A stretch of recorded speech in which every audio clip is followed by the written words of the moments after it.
All right, guys. Robert here. Hey, good morning. Things are about to go down here in Jamaica. It looks like that this is the worst storm in history, they say, one of the strongest storms that is coming for Cat 5 slamming into Jamaica. And a lot of people aren't really, I mean, it's like I still see people wandering around, and it's about to make landfall any moment. So we're looking at a landfall here. What the heck is going on here? Audio mixer. Am I doing something wrong here? Yeah, it looks like we're really close for the landfall. So we're just going to kind of sit and watch this.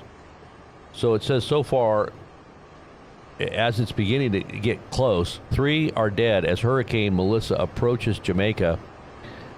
And it hasn't even hit. Okay, so it's about to hit the fan here. I'm going to hang out with you guys here just a little bit. I'm going to share with you guys I had a dream about Trump this morning. Really weird dream. Dreams are always interesting to me because there's always something in there, in a message. I don't know if you pay attention to your dreams, but you should. Especially if your heart is right in the place where you should be, because if you're... What the heck is going on here? Why am I hearing this noise? Okay, so this is ABC's news.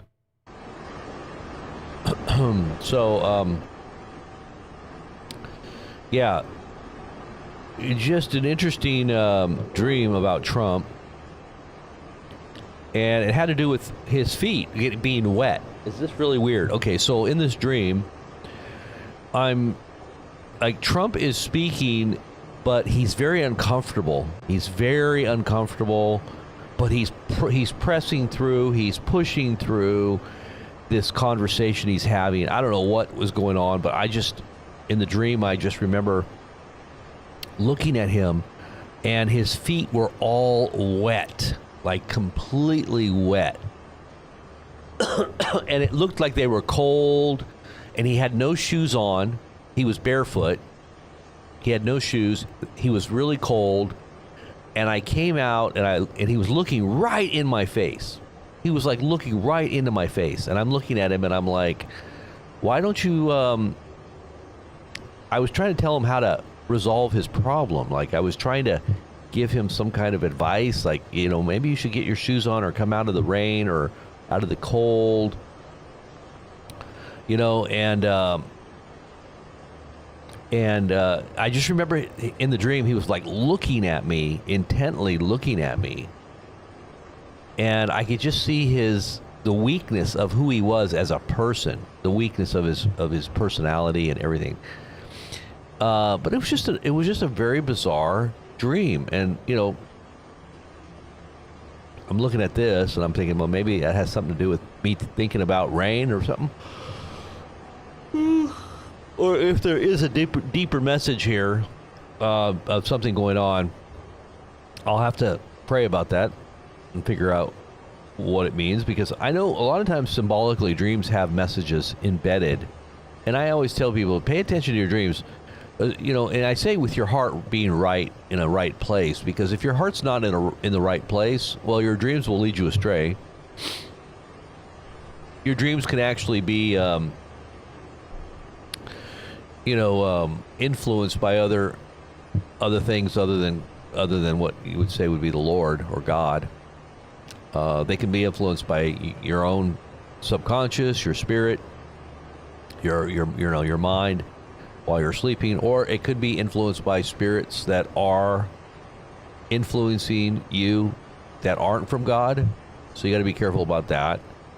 You always should test your heart, test your mind, test your spirit to see if you're right in the right place where God wants you to, so you can trust, so you can put a little more trust in what you're hearing or what you're seeing spiritually. I say spiritually because spiritually you need to be having some kind of guidance system, that you can put some confidence in. And I would say that would be putting your confidence and trust in God and the Spirit of God. Amen. So this is like our devotional period, devotional time. I'm just now kind of getting up here, but it's starting to look like the hurricane is now making landfall, but it's supposed to be really bad here, guys. This is like right on the brink of coming across here. Right in the brink. Right at the brink of coming into land, making landfall. Life-threatening destruction. It is a hurricane. It is a Category 5 hurricane. So make sure you share the feed with your social media as well. Get it out there and share it. I think I posted it everywhere.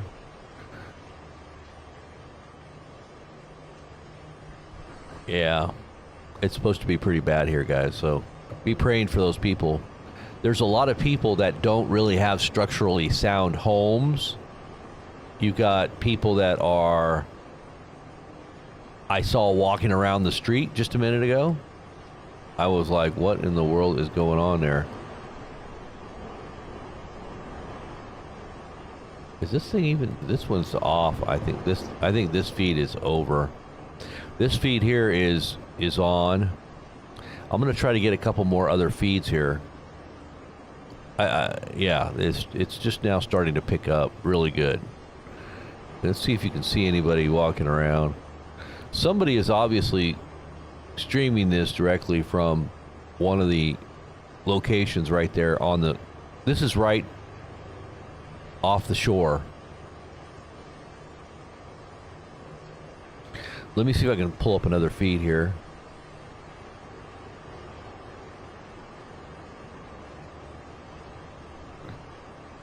David Craig, God bless you, brother. Praying for everyone in the path of the hurricane. In the path of the hurricane, yes. It is a bath too, David. It is like a bath.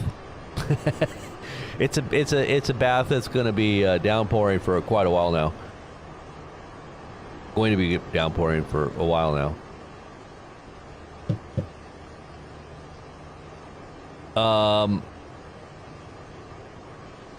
Oh wow, that's interesting. His shoes on the wrong feet. I think I remember you telling me that dream. I remember hearing.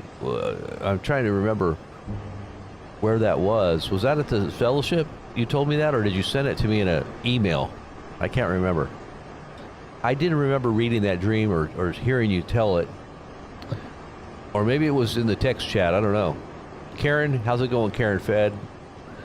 Karen Fed, God bless. Freedom Deep, right on. Give David Craig a thumbs up. Thank David Craig. God bless you, brother. Thank you for supporting our work here. It's very much appreciated.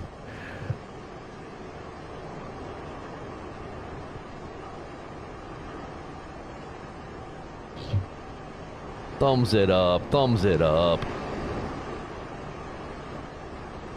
And share this feed. This is how you can support what we do. If you're one of the people out there that's on EBT and you're just barely hanging on, monthly, making your monthly payments, just support us by sharing it, sharing the feed, posting it out there everywhere you can. I know there's a lot of people that are affected by the economy, but I know there's a lot of people that aren't. And it's just kind of a catch-22 thing, I guess.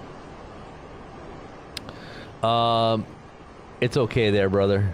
It's okay, brother. It is a bath, though. Maybe it was a word for what's coming down on these people. They're going to be soaked. They're going to be soaked. But I really think this is going to be devastating. I think this hurricane is going to be probably historic in terms of damage. I think that buildings are going to be wiped clean right off their foundations.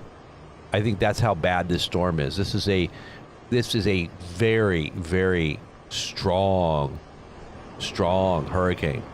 We're talking about a Cat 5 just barreling onto the shore right now. I don't think it's made landfall just yet. Let me just see.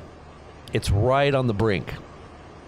Now, the other bad thing about this storm or this hurricane is that it's going very slow. It's not moving that fast. You know, yesterday when I saw it, I thought, oh, it's almost on shore. Well, yeah, that was 24 hours ago, and it still hasn't made landfall yet. Now it's right there. It's almost on the brink now of making landfall. So we should be seeing it making landfall here any second. Let's see if I can find it here. The moment of what the time is for landfall. Let's see here. Now, to get your free gold kit.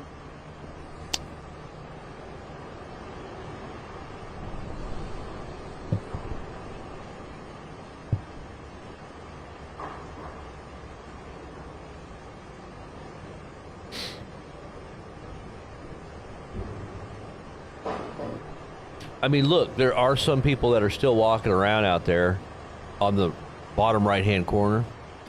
It's like, doo-doo-doo, down in the middle. Doo-doo-doo. It's only a Cat 5. I mean, what does that mean? You know, like they must not understand how bad this is going to be. I mean, look at the people up in the right-hand corner. I don't know if that's like a little homeless shelter. There's people literally driving around the street still. And this thing is about to hit. I mean, look at the waves out there. There's storm surges coming up on shore. I don't know how deep the storm is going to hit or make landfall, how much of that water, or how far up, I should say, the water's going to come. But I have a feeling it's going to be very deep. You know, it could be a mile for all we know, a mile or more. I mean, that would be like a tsunami, but still, I mean, I think the tsunami, when it hit Japan, I think that thing went in like 4 or 5 miles, didn't it? Didn't the water surge go in like 4 or 5 miles? I don't think that a hurricane has a surge like a tsunami, but it still does have a surge. Pretty significant surge, and it's going to be inundated. The coastal areas are going to be inundated. So, I mean, look at the wind right now. It's just now kind of picking up here. And like I said, we're going to kind of look and see here what time of landfall. Let me look and see.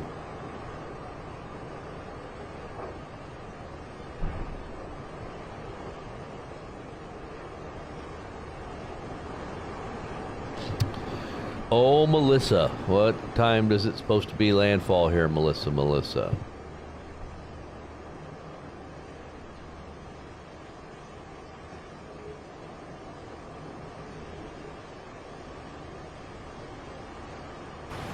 Let's get back to Melissa. The storm to Fox Weather. Melissa becomes a hurricane and is expected to rapidly intensify into a major hurricane by the end of this weekend. Melissa is now... Okay, that was old footage, sorry. That was old footage there. Let me just go back here and see.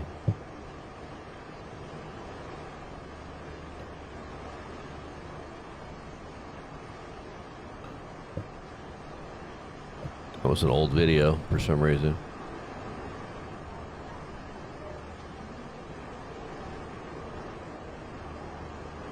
Okay, so New York Times is saying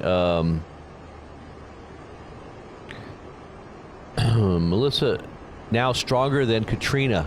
So they're saying that Melissa is stronger now than Katrina. It is a stronger hurricane. More stronger than Katrina.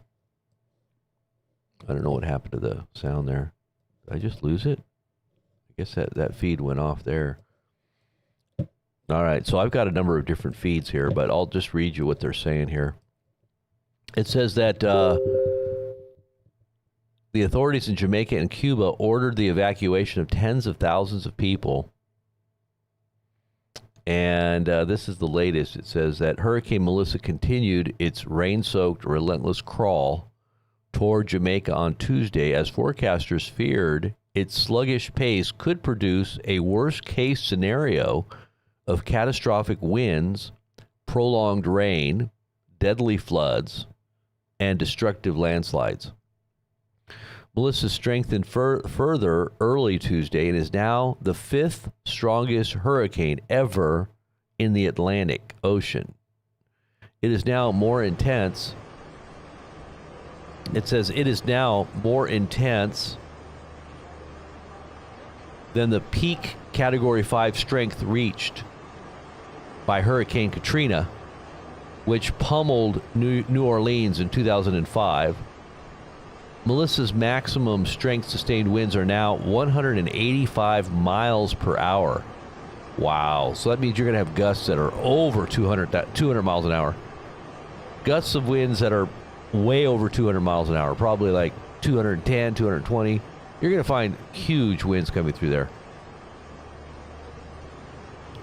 So that was just 1 minute ago. Let's see what we got. 5 minutes ago, Melissa keeps intensifying. Forecasters warn that this was the last chance to protect your life. Forecasters have warned that this is the last chance to protect your life. Winds were sustained at 185 miles per hour, which is at least 5 miles per hour shy of the most intense Atlanta hurricane on record. 5 miles shy of the most intense hurricane on record. The pressure now is down to 892 millibars. That's very low. A measurement used by meteorologists to determine hurricane intensity. The lower the pressure, the more intense it is, making it tied for the 3rd most intense storm ever. So it's tied for the 3rd most intense storm. This is just moments ago. It says Hurricane Melissa is only hours from landfall. Now, this post was made 6 minutes ago. So I guess we do still have a little bit more time. They say, like I said, this storm is only traveling 2 miles per hour. Normally storms are they have a quicker pace than that. Usually they're at least, 10, 15, 20 miles an hour. They're usually moving, This thing was just crawling, man, just like a walk in the park. And it says that this storm's attributes, the Category 5 storm's attributes, are comparable to some of the most destructive hurricanes in recent history, including Hurricane Katrina. Yeah. They said that it's intensified at least 5 or 10 miles in the last few minutes, 5 or 10 miles per hour. It was at 175, but now it's at 185. So the waters are very warm, and this is just increasing the danger and the intensity of the winds, along with a very slow-moving 2-mile-an-hour storm. It's just creeping along at 2 miles per hour. So when you talk about this storm hovering over Jamaica, you're talking about devastating winds that are just going to be destroying things. With the longer they stay atop this island, the more devastation. So they're saying by the time it reaches the other side of the island, it should be down to a Category 4, or maybe even, because the island will disrupt its strength. And then as it gets closer to Cuba, it'll be, or I think they said as it passes over Cuba, it should be around a 2. Still very strong, Category 2. But can you imagine this thing just going slowly over Jamaica at a Category 4 or 5? Because once it starts hitting the shore, it'll probably weaken to like a Category 4. But still, Category 4 is life-threatening devastation. And we're looking at Kingston here. I think this is the main, this is like the main area right here that's going to be impacted here in the next few hours. I mean, you're probably not going to see, it's going to be like a whiteout. This camera will probably be completely affected by the rain and the wind. I don't think that this is outside. Maybe it is. If this camera is outside, you won't see anything. It'll just be a big blur. These cameras here, it looks like some of these cameras are offline. Well, this camera's offline, this camera's offline, this camera's offline. What's going on? All the cameras are offline. What in the world? What happened to the cameras here? We refresh it. I think it's just yeah, they're all offline, these cameras. I don't know if it's the hurricane or if it's the, but we'll go back to that one. But this is a live look at what's happening on the shore here. So we got it says a few hours, so before landfall. So I'm guessing that we're still a few hours out. Let me take a look at some other sources, and this is just within the last, this is from New York Times, just the last few minutes. Al Jazeera says that forecasters say that Category 5 storm is likely to cause catastrophic flooding, landslides, and widespread damage. And the Red Cross warns that up to 1.5 million people may be directly affected. Wow. 7 minutes ago, the NHC warns of extremely dangerous and life-threatening situation. We have more lines from the National Hurricane Center, which is warning that catastrophic winds from the storm are now moving onshore in southern Jamaica. They're now moving onshore. It's talking about the catastrophic winds. Take cover now, the agency urged people in the country. Take cover now, exclamation point. To protect yourself from wind, the best thing you can do is put as many walls as possible between you and the outside. Holy cow. An interior room without windows, ideally where you can avoid falling trees, is the safest place you can be in a building. My gosh. You can cover yourself with a mattress and wear a helmet for added protection. Oh my gosh. Can you imagine being in a situation like this? I mean, some of these people's homes are just shanty homes. I mean, look at this. I got to show you guys some of the pictures here. Absolutely crazy. Look at some of the pictures here. Look at this. I mean, you got this guy on a boat.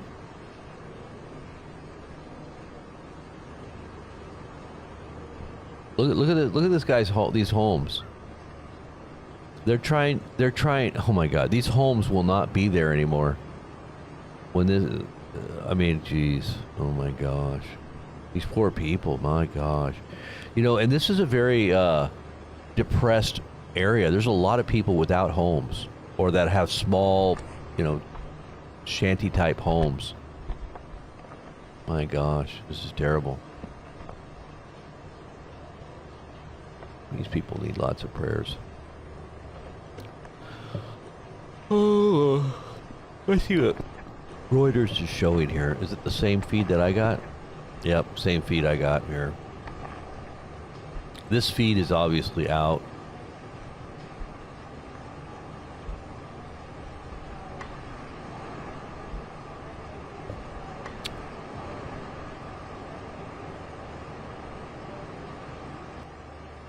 Okay, so Reuters feed is same feed that we have.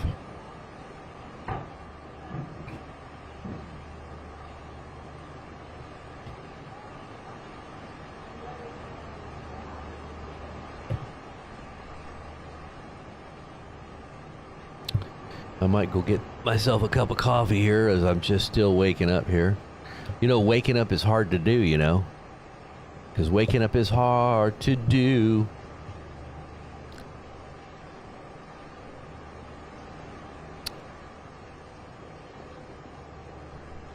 Okay, so here is the graphics. If you want to see what the graphics look like here on this hurricane.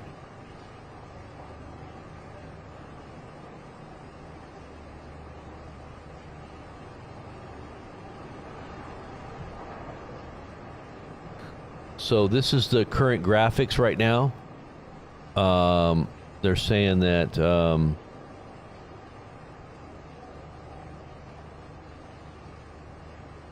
it'll still be a category 4 as it gets closer to Cuba. After it passes over Jamaica, oh my gosh, that thing looks terrible. Look at that.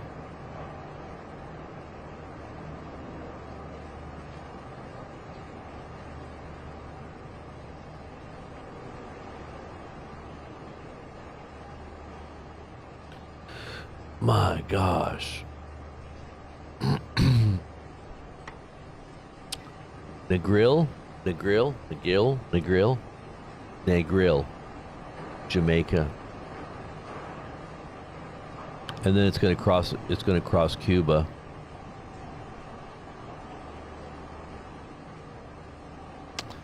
So that's what that looks like.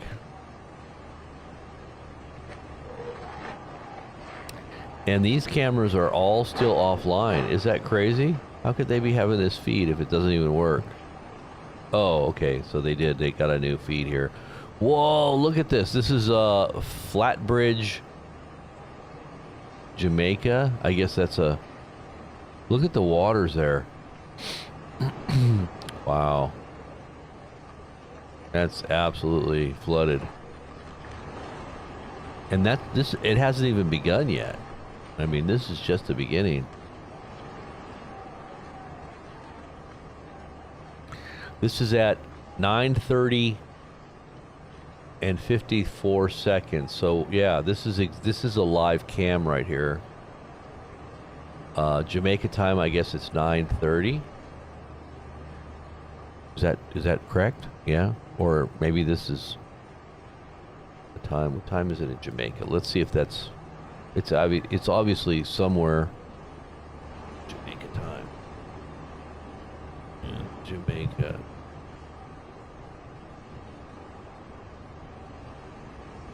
Yeah, it's 9:30 a.m. in Jamaica right now. So this is a live cam right there in Jamaica.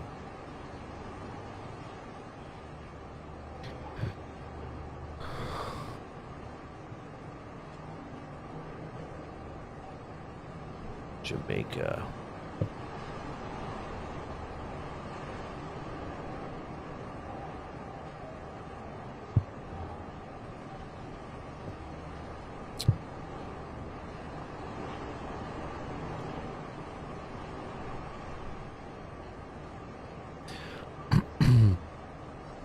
Yeah, these feeds are all off except for that one feed, which is the one that we have. That's the feed right there with the showing the water. And this feed here is right on the coast, and I believe this is Kingston. There's got to be a journalist up in a room. Look at the people up in the rooms up there. They're up there. You see them up there?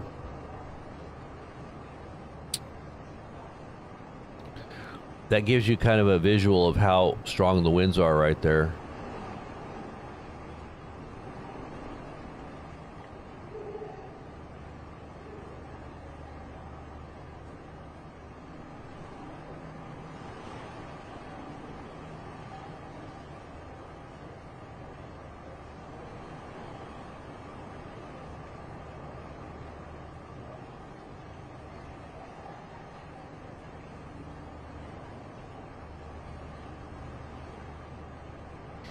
Let's see what else we got here.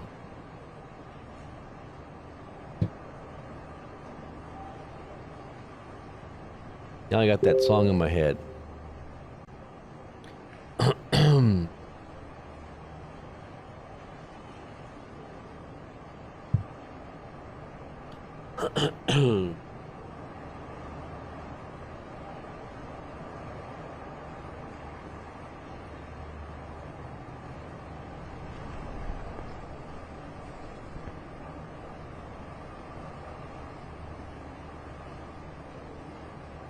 They're saying it's a monster hurricane. Let's listen in. West of you, and everything is boarded up. They can't leave. They have 650 people, Robert, in that resort. My goodness, that is frightening, and that's the thing. Montego Bay, exactly, 50 miles to the west of us, and really the heart of tourism and the heartbeat of what makes the economy run here in Jamaica. And I cannot even imagine what some of those people are going through right now as we await the fury, the landfall, and then this historic hurricane to come up into this area, decimating so much of what is Montego Bay. I hope that everyone is in a place that is going to protect them, and then everyone can get through this, because as these winds and the rain begin to pick up, and even at this point, these are outer bands, and the power flickers, and the power's been going out, well, basically since yesterday, in and out. I think the reality of this storm, one of the most powerful hurricanes to make landfall in the world since record-taking, will take hold of this island of Jamaica. And that's what we're bracing for. That's what the nearly 3 million residents and all the tourists that are here that could not get out of the airports in the past few days. We are ready and bracing, but, and there's a big but, unfortunately, when power goes out, and the winds rip apart the landscape, and the floods begin, and communications go down, then we are in a crisis, because aid will not be able to get in here quickly enough to help those that are in peril, suffering, or even deceased. And that is what we're against right now. We are going to continue our reporting, throughout this as we await the winds to come up through here after the landfall. The current trajectory, right?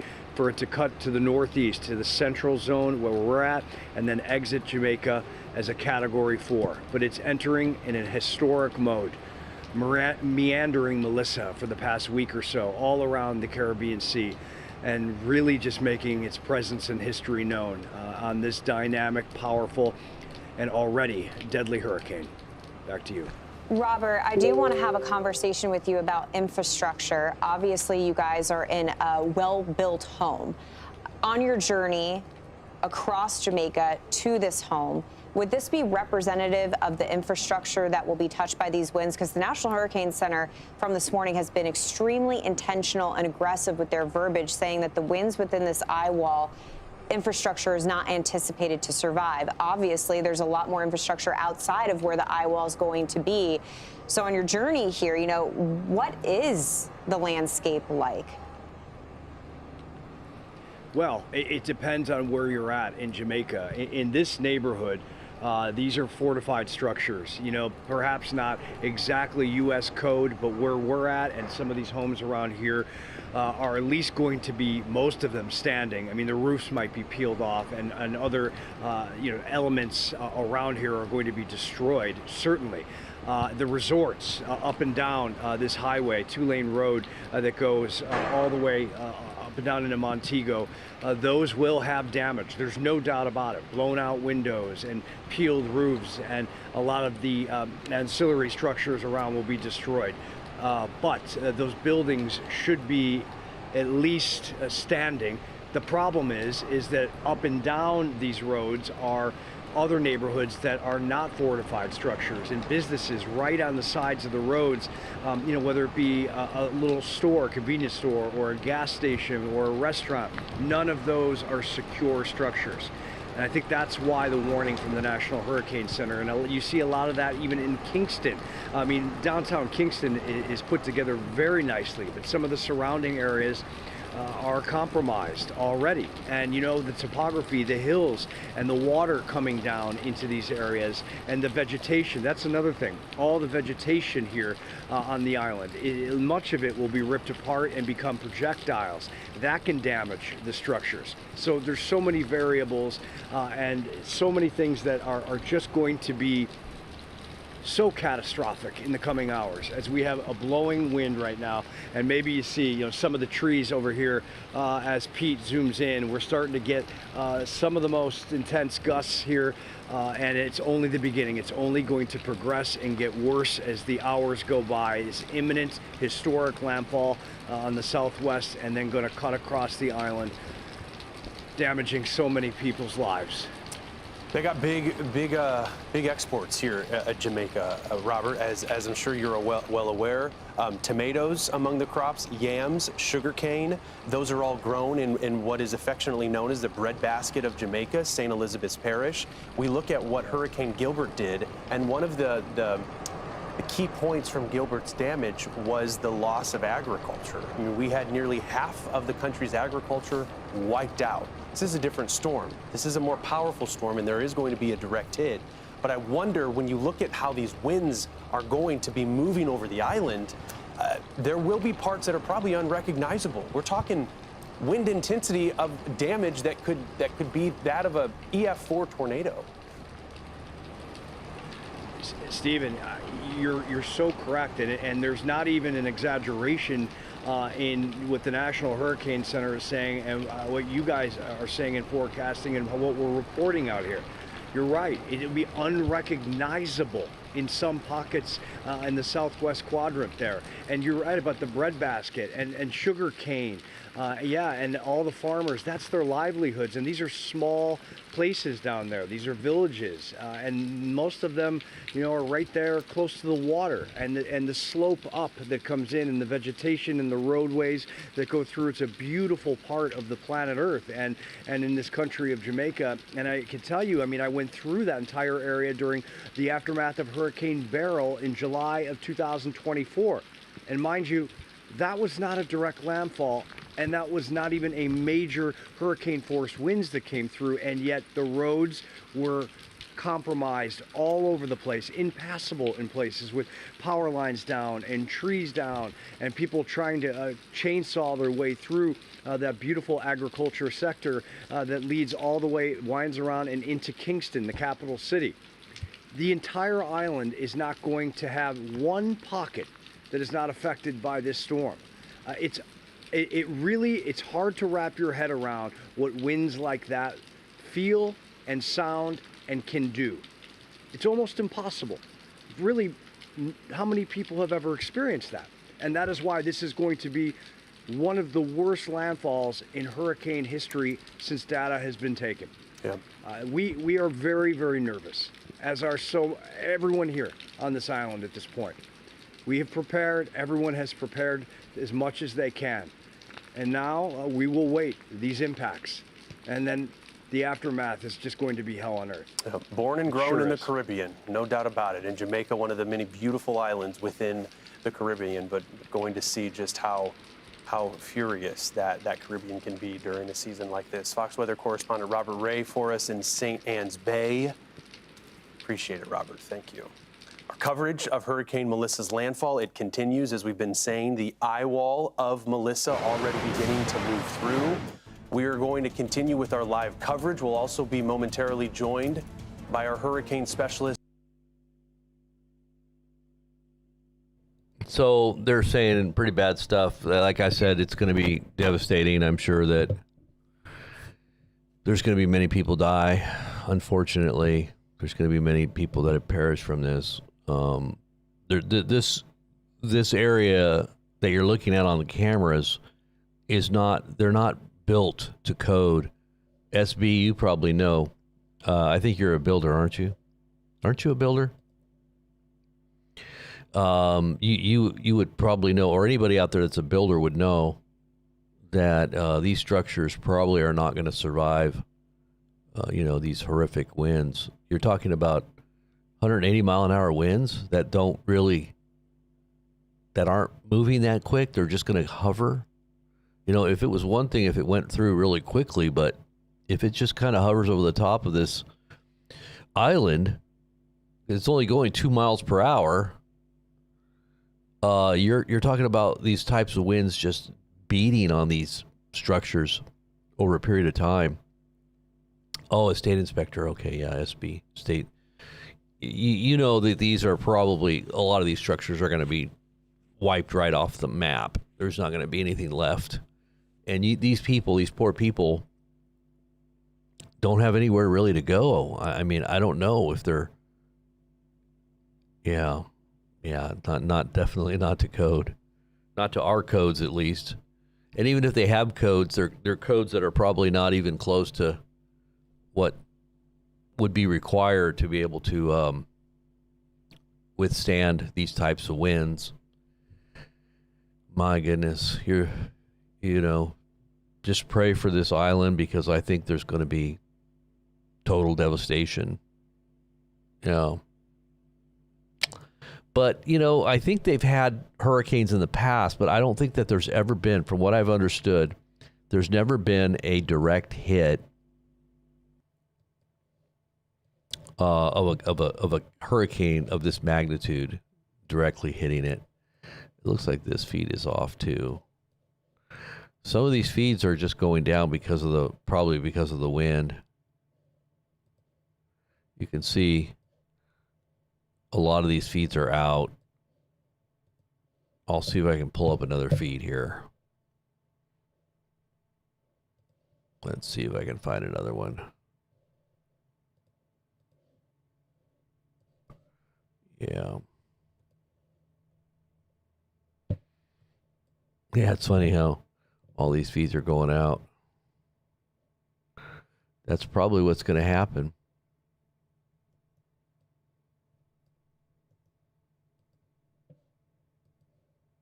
Yeah, here's a good feed. That's a close-up of a live feed there. Yeah, these ones are out. This one's out. See, they don't have that one on there, do they? Nope. Okay, that's good. So that's a good feed right there that shows you, kind of shows you what's going on there.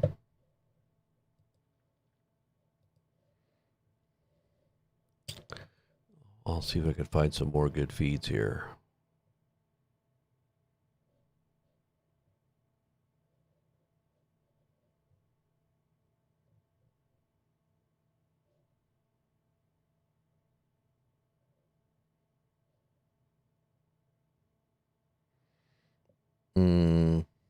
Okay.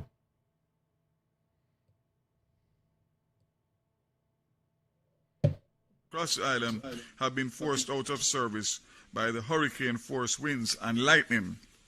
As a result, approximately 240,000 or 35% of JPS customers are without power. That's out of a possible 700,000. Mainly in the parishes of St. Elizabeth, Manchester, St. James, and Hanover. The status generation, there is adequate firm generation. There is no plan at this point to shut down the grid. JPS crews continue to respond and restore critical facilities and customers where it is safe to do so. In the meantime, JPS is reminding customers to stay safe and take precautions to protect life and property. And most importantly, St. Andrew stay tuned and St. Catherine. The majority of hospitals continue to be supplied with JPS power, except those in Manchester and St. Elizabeth, such as Black River, Mandeville, and Percy Junior Hospital.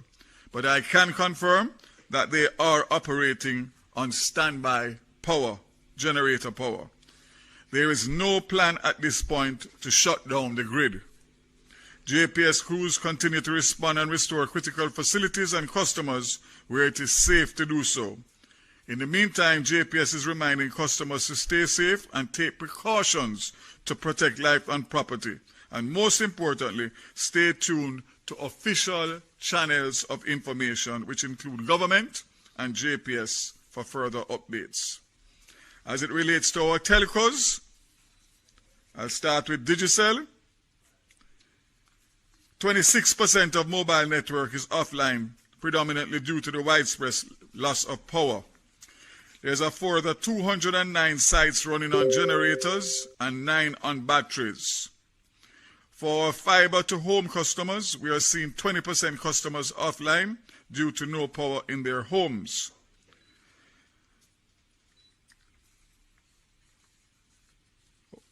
As we see the most impacted areas, we will work with our crews to focus on those areas first. Even if commercial power is still to be restored, we will keep generators fueled and gas the sites back to keep them up and running. They are also confirming that also in aid in recovery, we are working with the SMA to increase our spectrum bandwidth channels, as we know from our experience from Hurricane Beryl that the mobile infrastructure will be recovered much quicker than the fixed. So just to indicate that I, this morning at 3 o'clock, signed licenses for additional spectrum for Flow, Liberty Caribbean, and I'm awaiting Digicel to give them the same. For Flow, I'm happy to say that Liberty Caribbean operators of Flow Jamaica and Liberty Business text messages to areas affected in the aftermath of the storm. So this partnership promises to seamlessly enable 4G LTE mobile customers to send texts to their family and friends, even when the local network services may be interrupted. So that's huge, very huge. And this collaboration with Starlink reflects a deep commitment to the Caribbean and protecting Jamaica. So we look forward for that, and we also look forward for Digicel to do the same, which will give us a lot more ability to communicate and to recover as quickly as possible. This one is the big important one now, and that is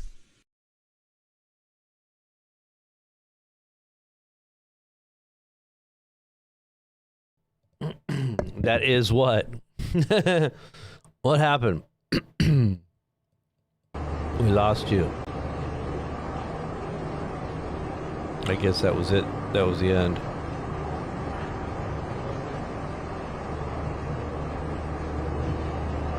All right, so these are a number of live feeds here that we have a number of live feeds that are showing the different visuals there. See Jamaica, radar, let's see, Port Center Street, the harbor.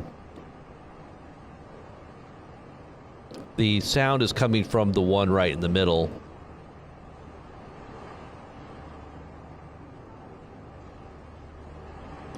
This is also the coastal one here.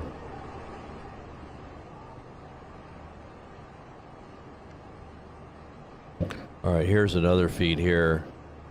That's interesting.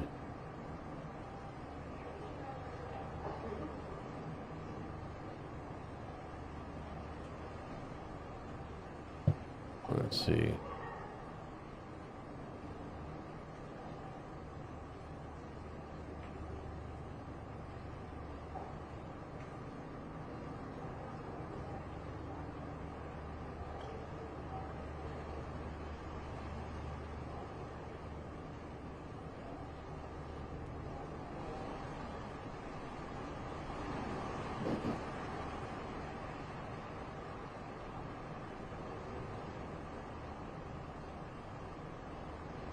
Okay, here's this one.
Yep. This is pretty bad. This is gonna be devastating. It's just slowly coming on shore. This is really not good.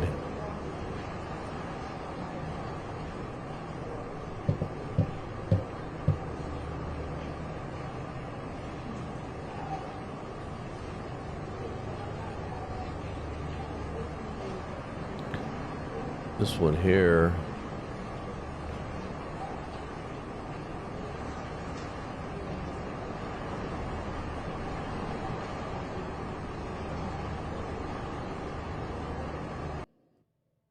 Let's just turn that one down. Okay, so here's a different feed here. Let's just check this one out. Okay, no, I think we were on this one too. Let's see here.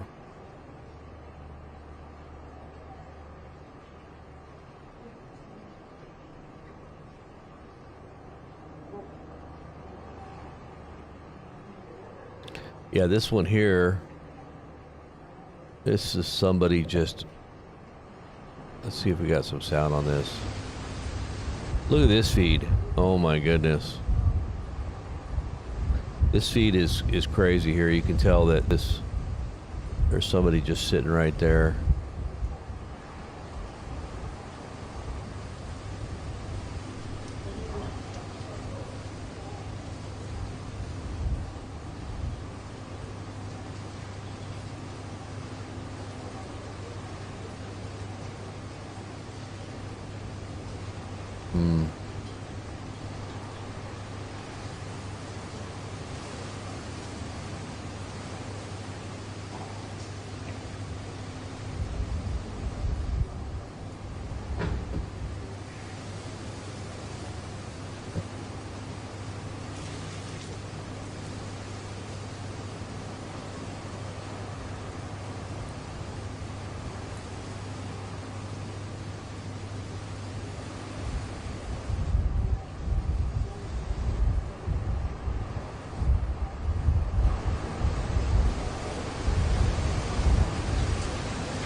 Yeah, somebody saying Colorado, you were saying about that fake sign language guy that had gotten, there was a couple of different incidences when that happened. I think that one time was with, it might have been with Obama. I forget who it was. The dude was fake. He was just making fake signs, trying to act like he was somebody. It was just like, what? The dude was making fake signs, and he wasn't even a sign language guy. And they somehow let him up there. I think it was in some weird country like Jamaica, some foreign country that was like an African country, or it was. I just remember it being either an African country or Jamaica or something like that. And he was sitting there sign languaging, and he wasn't even a guy that does sign language. And nobody knew what he was saying because it was gibberish. It was just like he made it up. He pretended like he knew what he was doing, and he's standing right next to like Obama, I think it was. Completely remember that. That was so funny.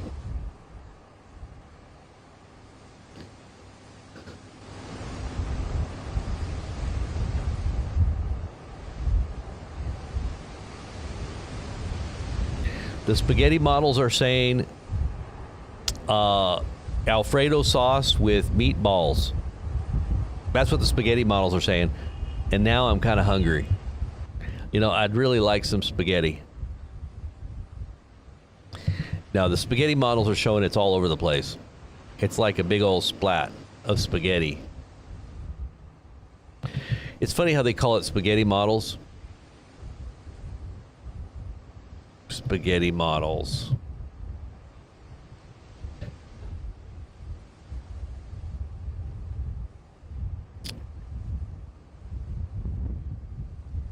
The spaghetti models. You know, this is normally like a spaghetti model here. You could just, I'll just show you here.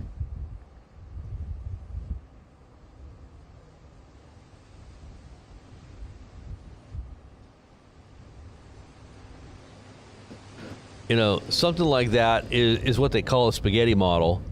It basically tells you kind of a projected pathway, you know, or something like that, you know, or it could be, you know, something like that, or or something like that. Just a bunch of spaghetti. It's just a lot of spaghetti.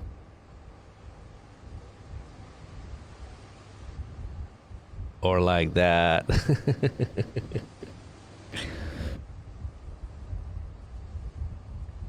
Important update. Look at it's spaghettis. Or it could be something like that. You know, my kids did that. You know, they ate a lot of spaghetti once and did that. It was funny. We thought it was great. He had spaghetti all over his head.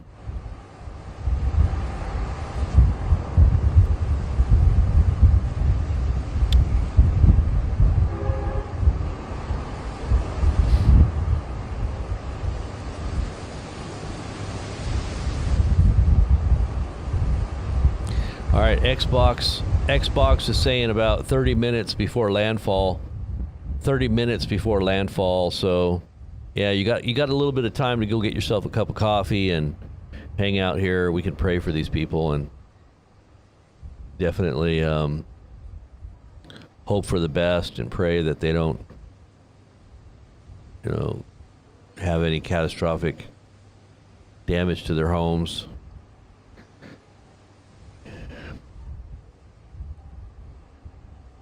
Somebody said Black River, that's one of the cities there.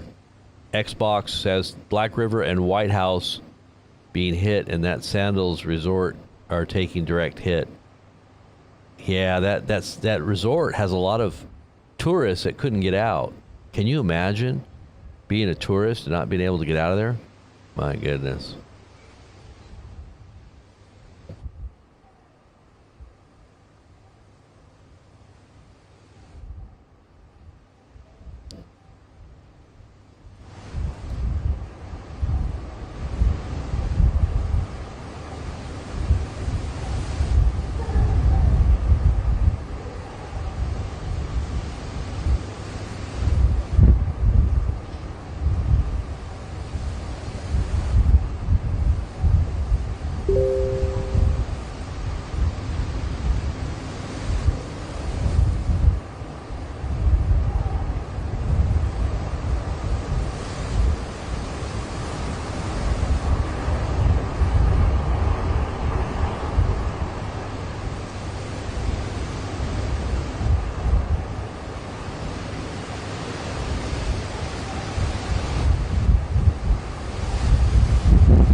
Look at that guy just walking down the street.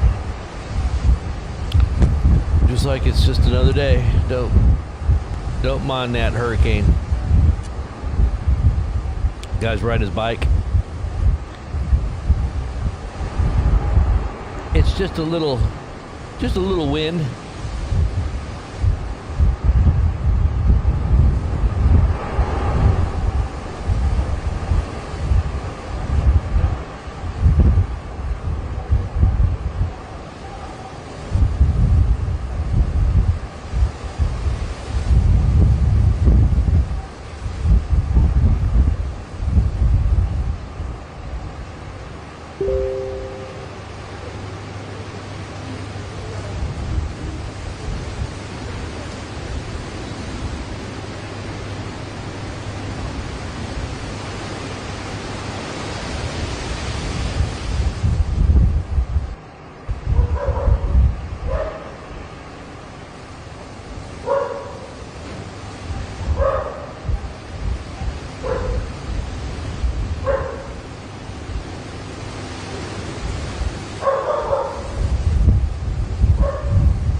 I'll be right back. I'm going to go get myself a little cup of coffee and comb my hair. So maybe I can come on here a little bit.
All right, guys, I'm back here. All right, so looks like it's getting a lot more windy since last time I was here. Just had to get a little coffee and spruce up from the morning sleep. Let's see what's going on here.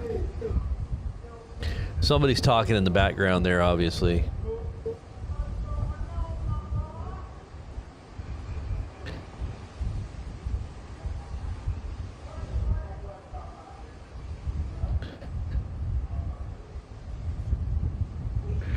Wow. So downtown Kingston is another part where it's going to be kind of get really bad, but I think the majority of the impact is in the western part of the island, northwestern.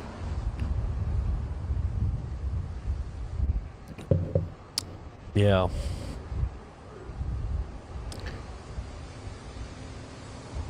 This is, I think, the resort area of the island.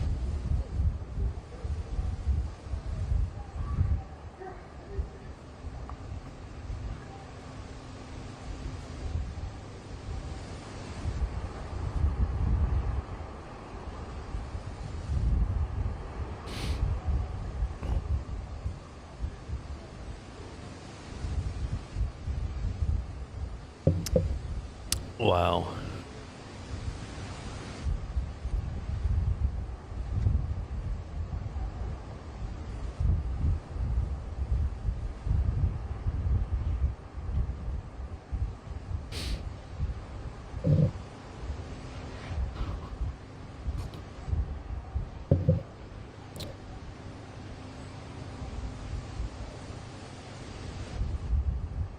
There's still people walking around in downtown Kingston on the streets.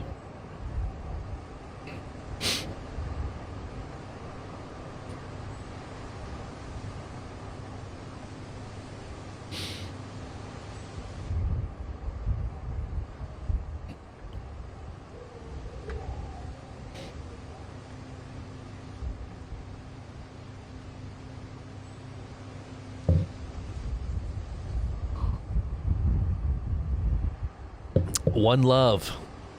Wasn't that, what's his name? The dude who sang, whoops, what the heck was that? What was his name? The reggae guy? You guys know what I'm talking about? The guy who sang that song, One Love, blah, blah.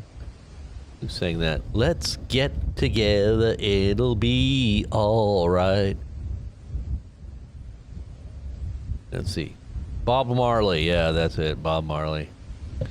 Bob Marley. Making some coffee. Me too. I just got my coffee, David. Bob Marley. Yeah. One Love.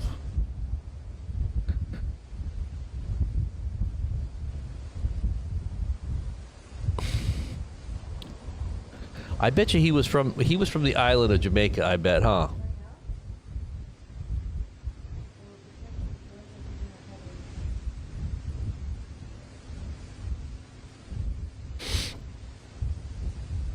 Let's see. Yeah, he was born in 9 Mile, Jamaica. 9 Mile. He died in Miami, Florida. 36 years old. What did he die of? I can't remember. Did he get assassinated? I'm trying to remember how this dude died. Everybody makes a big deal about his music, but I'm not sure how he died.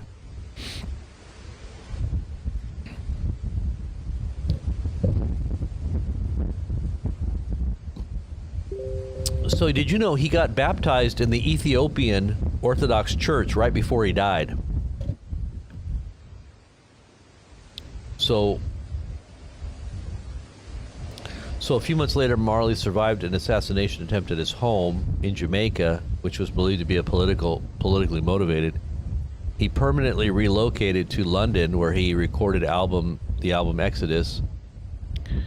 And then it says that he was diagnosed with acral lentiginous melanoma. So he died from melanoma. Huh.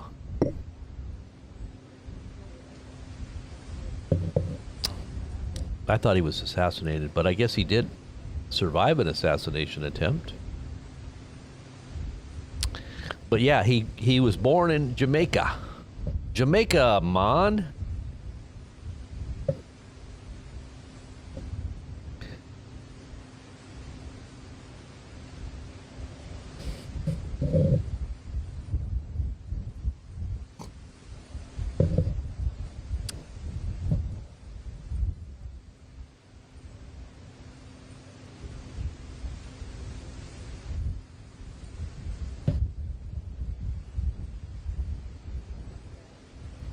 What happened there? I lost my feed there.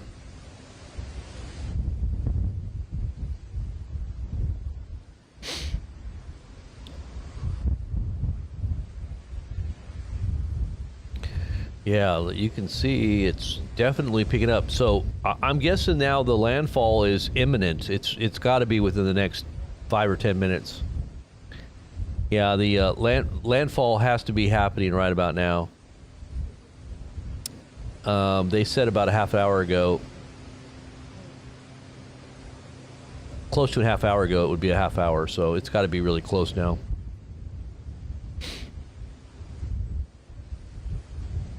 It does look like it's just hitting land right now in the radar.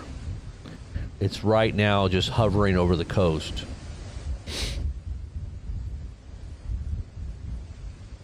Let's see if I can get a better shot of the radar here.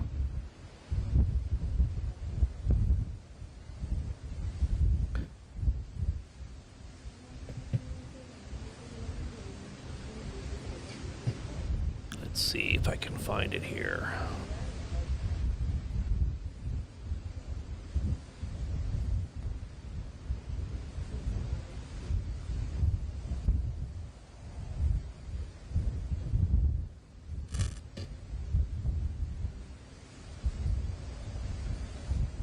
Look at the waves. Wow.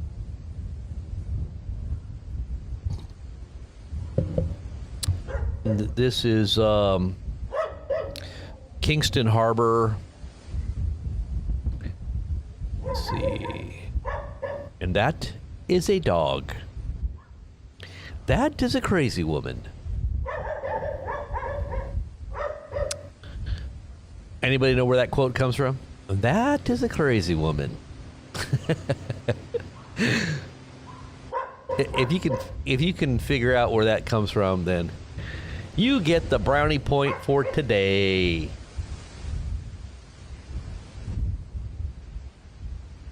Alyssa radar.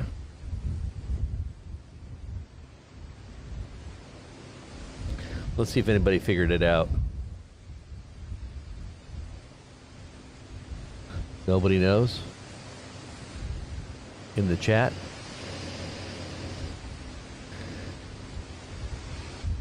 Okay, so yeah, it's showing now. Here we go. Check this out.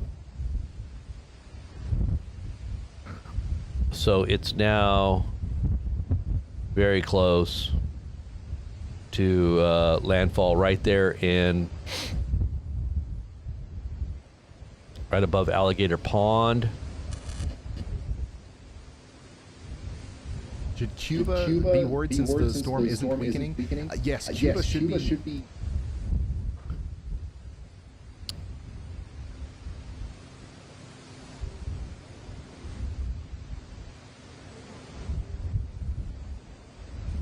A devastating hurricane for Cuba. And I think that's being overlooked a little bit because of how bad this is in Jamaica. But just to be very clear, it is going to be bad in Cuba as well.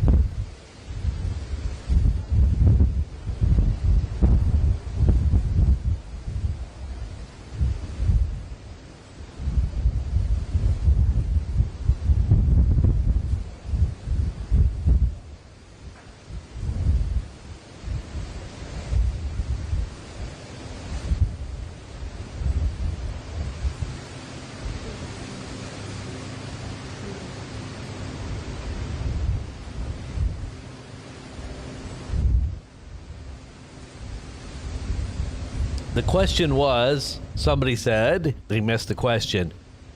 It wasn't a question. It was a, well, I guess it was a question. Yeah, and it was the guy that I'm reading. It was a quiz. It was a quiz. It was a quiz, and the quiz is. We were hearing the background. You were hearing a dog barking, and I said, "And that is a crazy woman." And I said, "If anybody can tell me where that quote comes from, you get a brownie point." But nobody knows. But all you got to do is do a Google search, and I bet you could find it. It comes from a movie. But it wasn't a woman. It was a dog. That was a dog. But anyways, yeah, this is getting bad here, guys. This is getting bad. It's going to be bad here in just a second. You know, I was thinking about this situation that people are in on this island, and I kind of was thinking, you know, this is kind of what's happening here in America in a certain way economically. People are caught in a situation where they can't really escape. The economy is generally very bad for the average person, and it's getting worse.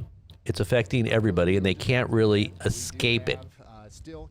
There's no real escape except for the fact that you just have to be on higher ground. And if you're in a place, even if you happen to be in a safer place, when the whole economy does collapse, it's probably best that you're there, even in spite of the fact that the economy, you know, nobody's able to. Because what happens when everything falls apart, it's like a domino. It affects everything. And it ripples through every aspect of society. Obviously, if you're very rich, you know, you've got your money stashed away in whatever, you know, safe havens or assets, whatever. But even then, you know, you're talking about economic devastation, like a hurricane, like a Cat 5 going through. And I think that's what's happening with America right now. I think we're literally seeing, and you're going to see this here in the next few days with the EBT and the SNAP programs all going away, and you know, people are just going to freak out. I mean, it's going to affect every aspect of our society in some way if they don't do something to shore it back up. But I don't think they really can, because we're completely bankrupt. We're like 40 trillion dollars in debt. And so I see this as a economic hurricane that no one can really shelter and escape from, especially if you're in like a borough, you know, like you're in a city, or you're in a situation where there's no real insulation from the winds that are coming. Even if you're in a situation where, you know, you're not able to economically make it, if you've been preparing for what was coming, you could be out of the way in a certain way. You could kind of be insulated from. And I'm not going to say insulated, really. Is there really insulation from, you know, an all-out war? Because I think that's what's coming too, is we're going to see the fallout of these economic troubling times here in America with war breaking out. And it probably will affect, most likely, the homeland here on our own soil. So this might be, you know, something that's not really ever happened to the degree that I think is coming to America. And so economics always do lead to, obviously, wars. When you have economic warfare, you're going to have kinetic war. And that's always what's preceded major wars, or especially world wars, was the economics. So what we see is like a literal Cat 5 hurricane, you know, just coming barreling through America and the world, because we are the world reserve currency, and we do have an effect upon the global stability of the global economy. But this is why the rise of the BRICS has been happening. This is why I think you see the bloc of nations that is what they call BRICS, and all the different alliances now that are on the other side, trying to shore up and secure their own economies, because they know America's about to go to, you know, hell in a handbasket here. And the dream that I had about Trump was interesting. All right, guys, on the background, sorry So sorry about that in the background there, but let me make sure I got this squared away here.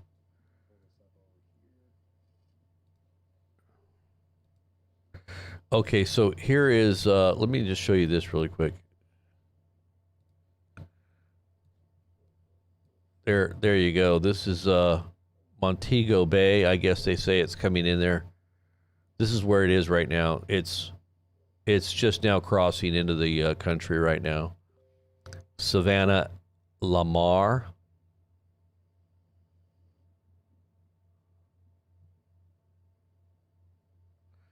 Montego Bay.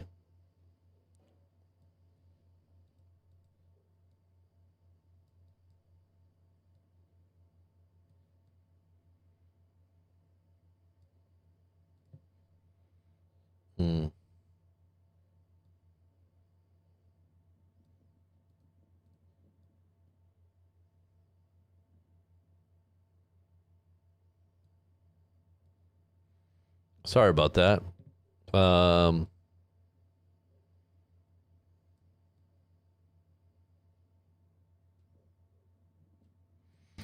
This is kind of what we're looking at here too. Basically looking at the same feed.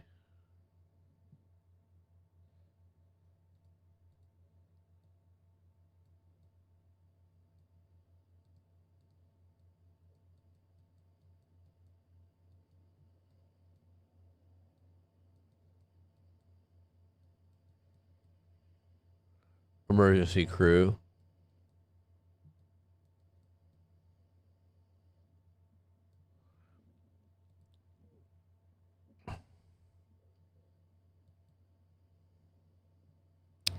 So,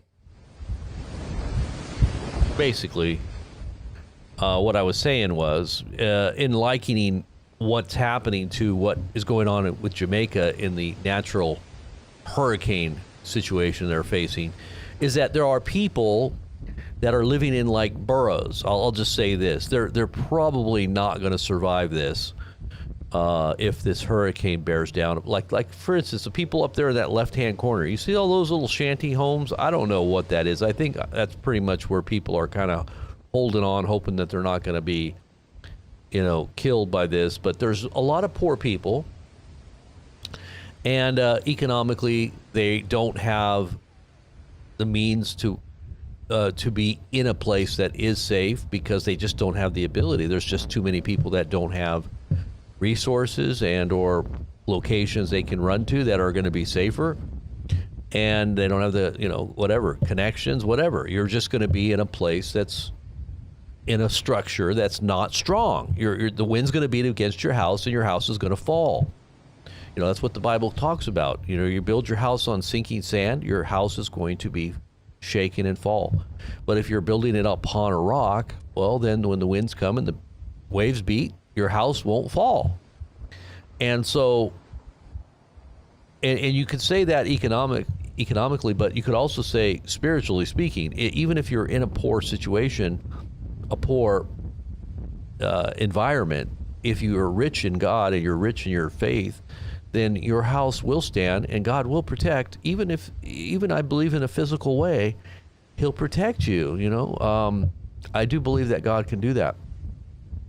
But the situation here in America, likening it to what's going on in Jamaica, is that there are many people, you would say lower class, middle class, white collar, even white collar people that are middle class are, upper middle class, they're beginning to feel the effects of the problems now with our economy. And I think that all the hopium talk that we've been hearing from our administration, the positive speak, we can't be negative, we're going to talk everything up, we're going to make it sound like, and even to the point of lying and embellishing, everything is being embellished and lied about.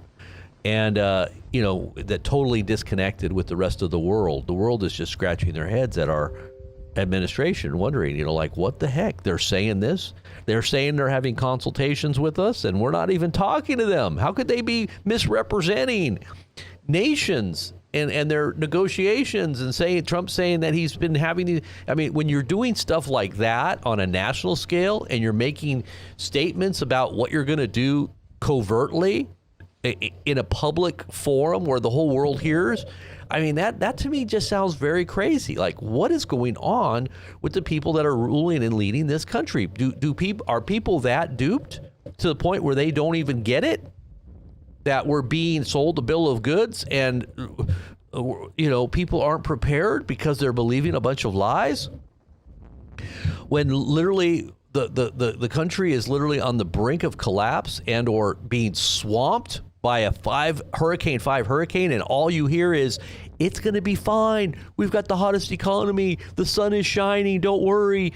What you're hearing in the news is fake. This hurricane that is barreling down on America, it's all fake news. It's a Democrat conspiracy. Don't listen to it. Meanwhile, people aren't prepared, and they're about to be hit by a Category 5 hurricane. If you know what I mean. Does that make sense to you? Anybody? Does that make sense? Are we on the same page there? Oh, what? No wonder I'm on the wrong page here. There we go. I had the wrong one up. Oh, Lord. So yeah, it's gonna hit this White House area. Isn't that weird that it's hitting White House? Look, tell me that's not a weird sign. Look at that. It's going directly for the White House. Maybe this is why I dreamt about Trump's feet being all wet. And he was blamed. It was almost like I got the feeling like he was blaming me. Like he was looking at me, and he was like looking at me like as if I was to blame. And all I was trying to do was help. Like I was trying to tell him, hey, your feet are all wet. You're cold. You need to get some shoes on. Get out of you're in the water. And he was sitting there trying to play it off like, oh, it's okay. Everything's fine. In the dream, that's what he was doing. He was trying to tell people. I don't know if it was people or what, that everything was just fine, but his feet were completely wet. He had no shoes on. It was freezing. If I remember correctly in the dream, it was cold. But when I came outside to really tell him or to speak to him, he came up and looked right in my face. Like I could just see Trump looking in my face, like as if I was to blame, like he was blaming me or something in the dream. I've had a number of dreams about Trump in the past, especially when we were doing our live streaming back in the 2016 election, going into 2016, 2017. We were getting all those views, and I was having all those people come, millions of people showing up every day. I was having very strange dreams about Trump, and it was always opposite of what I was thinking. Like it was like he was like two-faced in my dreams. He would be like really nice to me, like he was going to be my friend, and then he would turn around and he'd be evil, like he had this evil intent. And I could never understand it. I would tell my wife, like, what? Why am I dreaming this? This is so weird. Random, very bizarre dreams about Trump. Anytime I dreamt about Trump, it was always a negative. It was always a negative, but it seemed almost positive. And it's very similar to his style of leadership. Like he'll do one thing, make you think a certain way, you'll feel good, but then it comes around and it turns out to be not what he's actually portraying it as. And that's exactly the way the dreams always were. Always. I'm sure they took note of our channel because our channel was very big. We had a pretty large presence on YouTube in terms of a Trump channel, if you would call it a Trump channel or a MAGA channel. But anyways, don't know, but maybe this is what America is facing here. If you ask me, that's where I think we're all headed toward. Cat 5 hurricane.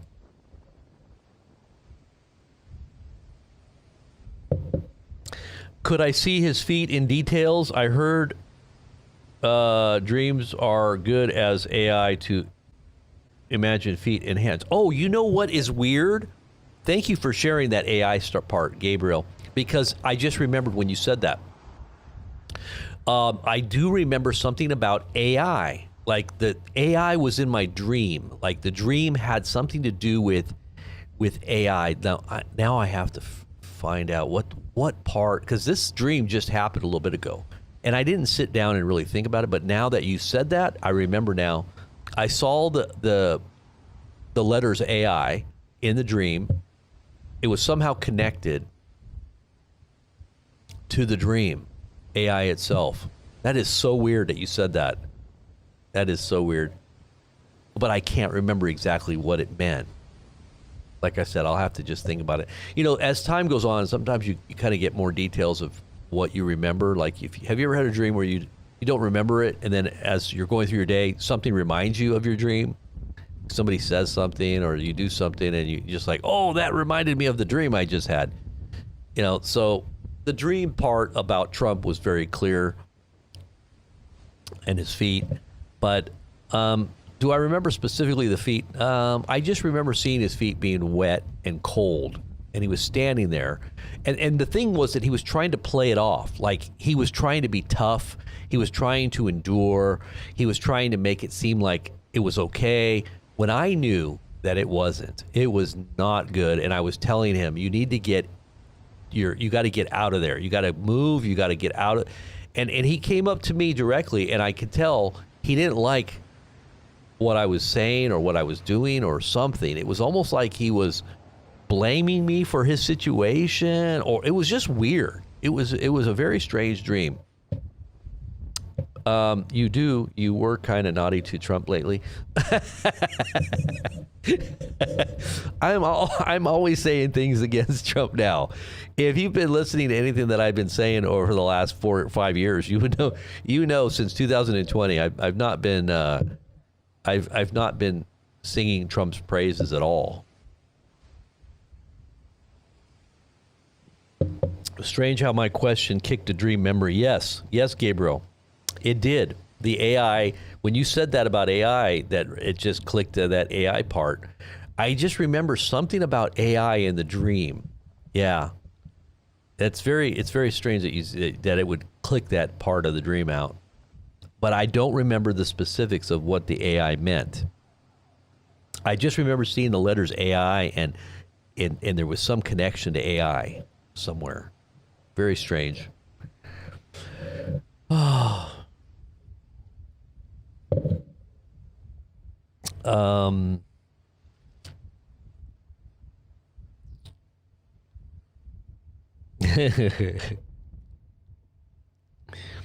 Yeah, praying for everybody in the pathway of this storm. Seriously,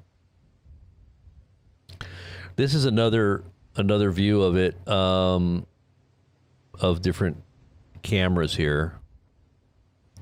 Some of these parts of Jamaica, I think, are south. A few of these are north. Like this looks like the bay there that they're talking about.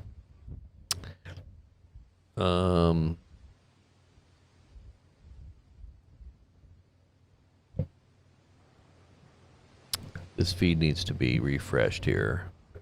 Okay, so this is the resort area. Look at this.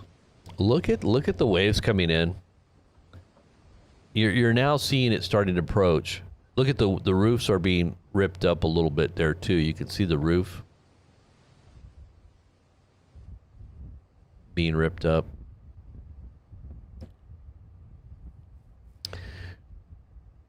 I'm sure that little pier is going to be disappearing here soon.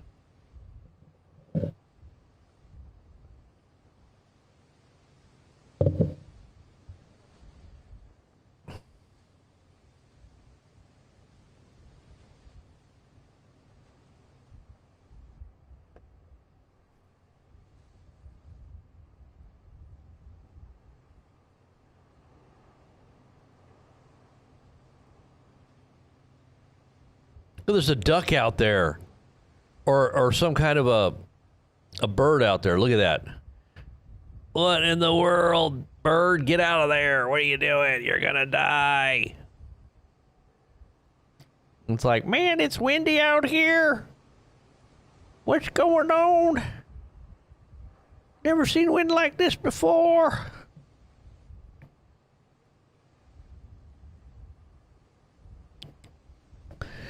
All right, let's see what I look like here. If I got my hair all squared away here, let me see if I can even come on.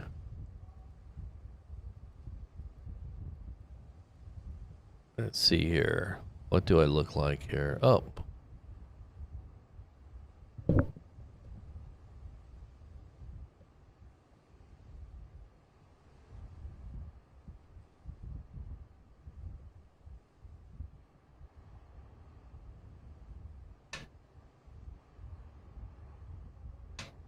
Hold on one second.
All right.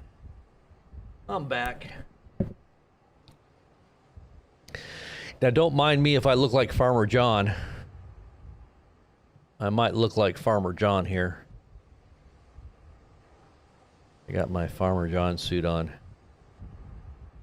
Ooh, look at how windy it is. Ooh, scary.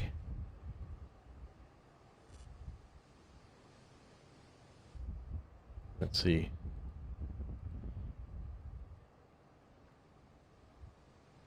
Hello.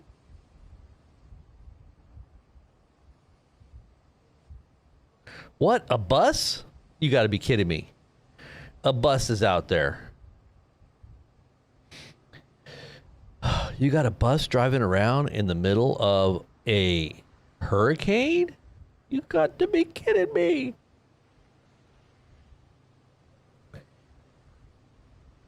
What's going on? Dana Coverstone mentioned something about bare feet in one of his dreams. Really? Teresa Valdez, which dream is that? You got to remind me of that. Can you tell me which one that is? Because now that you're saying it, I'm thinking maybe there was a remembrance of that, but I can't remember which dream that was. Was that recent?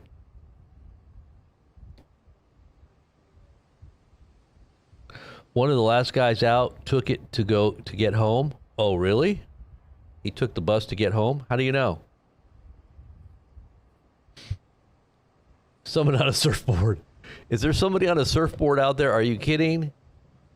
They got to be crazy.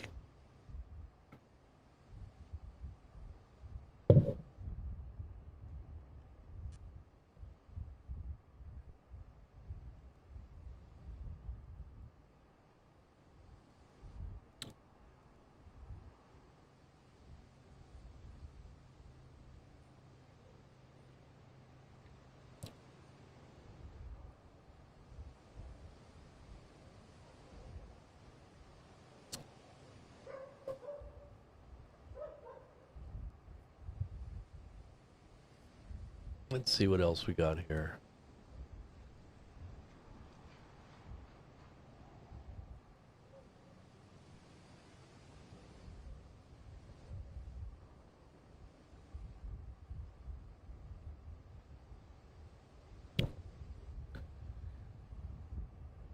This is probably the the one feed right here that we're talking about is right there, kind of in the eye area.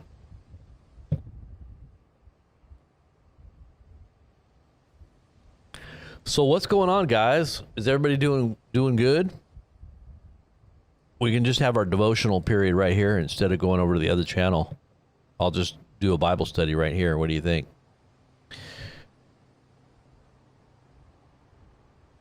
Patrick Swayze. Does he like to surf? Didn't that guy die? I think Patrick Swayze died, didn't he? He died of, I think he died, didn't he? Patrick Swayze? Isn't he the guy that played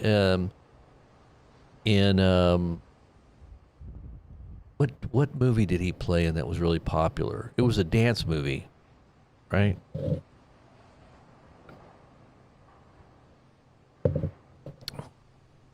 Some kind of a dance movie.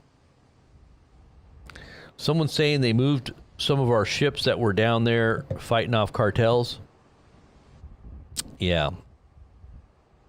What was the dance movie that he played in? Remember that movie where he danced? No, it wasn't Roadhouse. I don't know. I wasn't real familiar with who he was. I just remember him on Saturday Night Live. Oh, he was on Red Dawn? Yeah.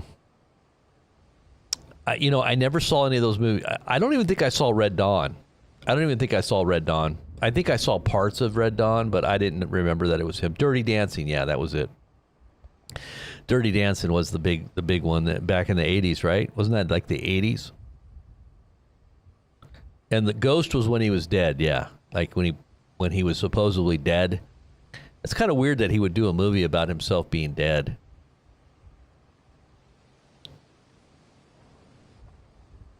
The original Red Dawn? Yeah.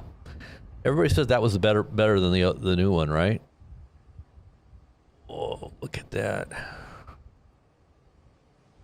Let's see what else we got going on here.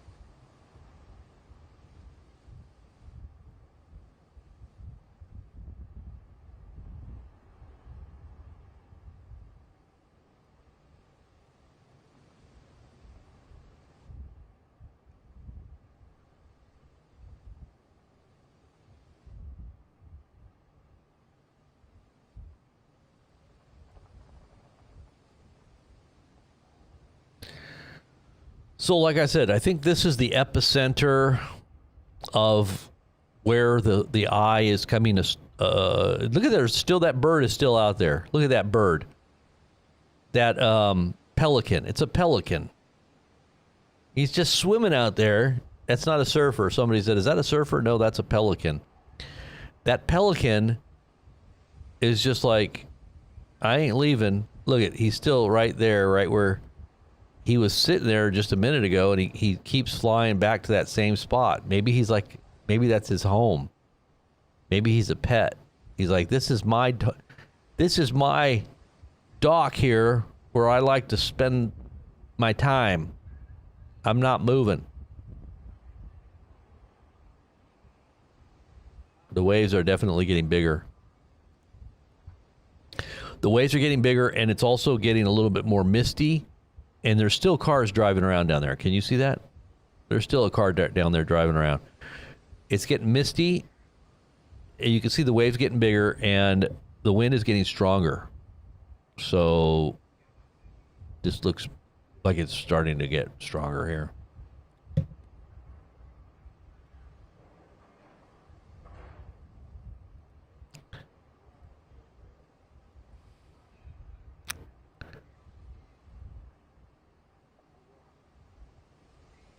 So it's showing that the cat, like right up here, you see where my cursor is? There is the storm. It is the hurricane. The eye is now on shore. It does look like it's on shore.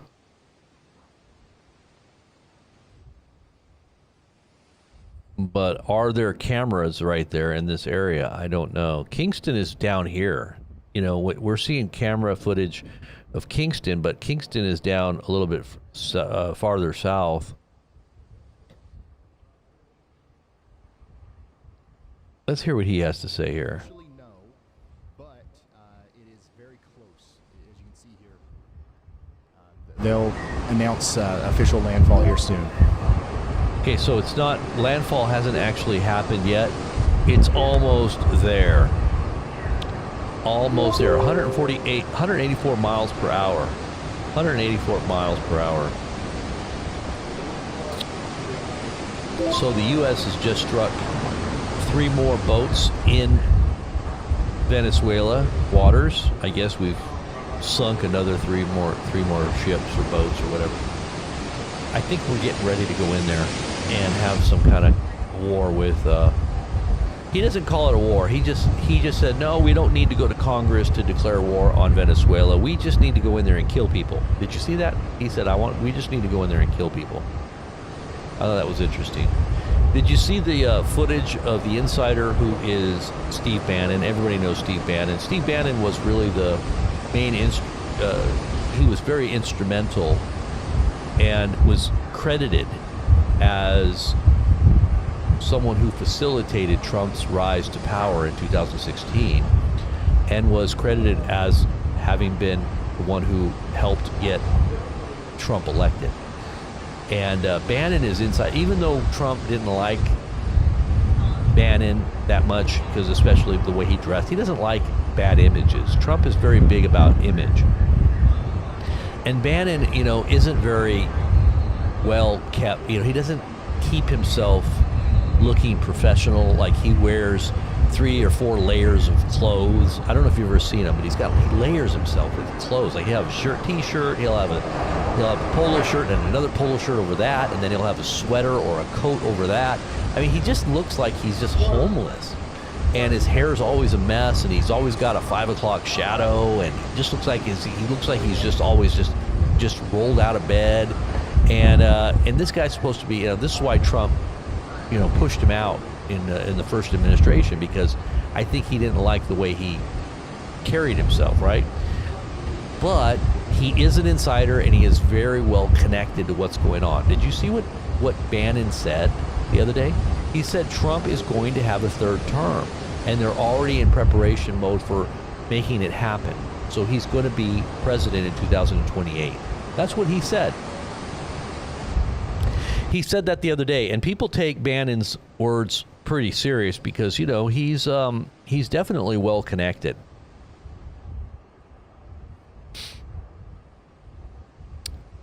Did anybody hear that? I mean, that's pretty crazy stuff that he would say that. A 3rd term for Trump. 2028.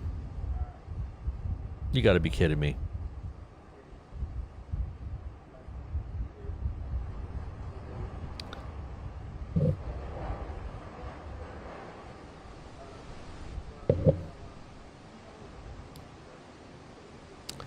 You just got back from a road trip. So many trucks on the road. You prayed a lot, huh? Lynn, where'd you go?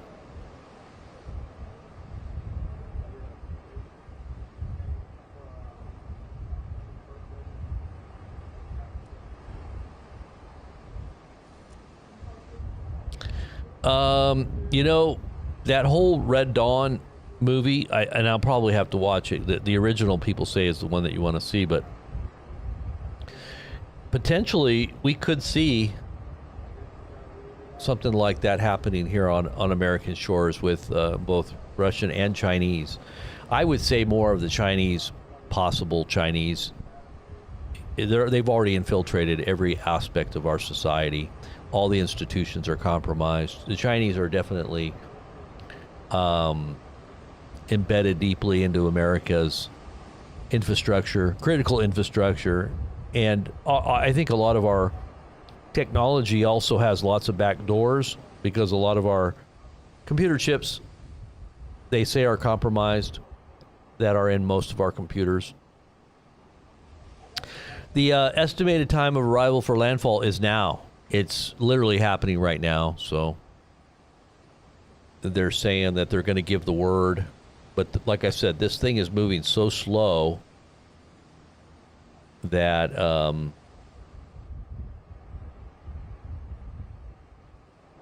they're just waiting. You know, it's kind of loitering out there. It's just going really slow. Like it's just hovering. It's just not.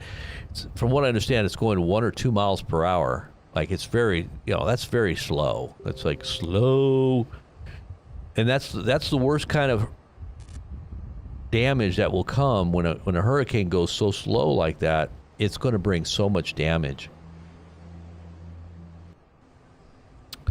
Yeah. Hold on 1 second. I'm taking this thing off. This thing is really uncomfortable. Hold on.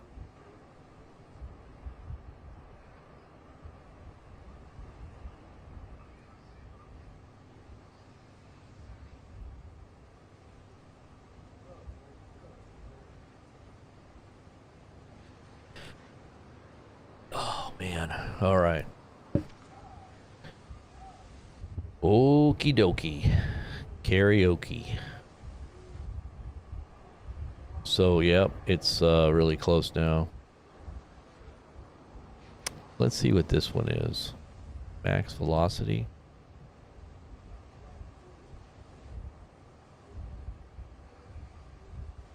Take a look at this one.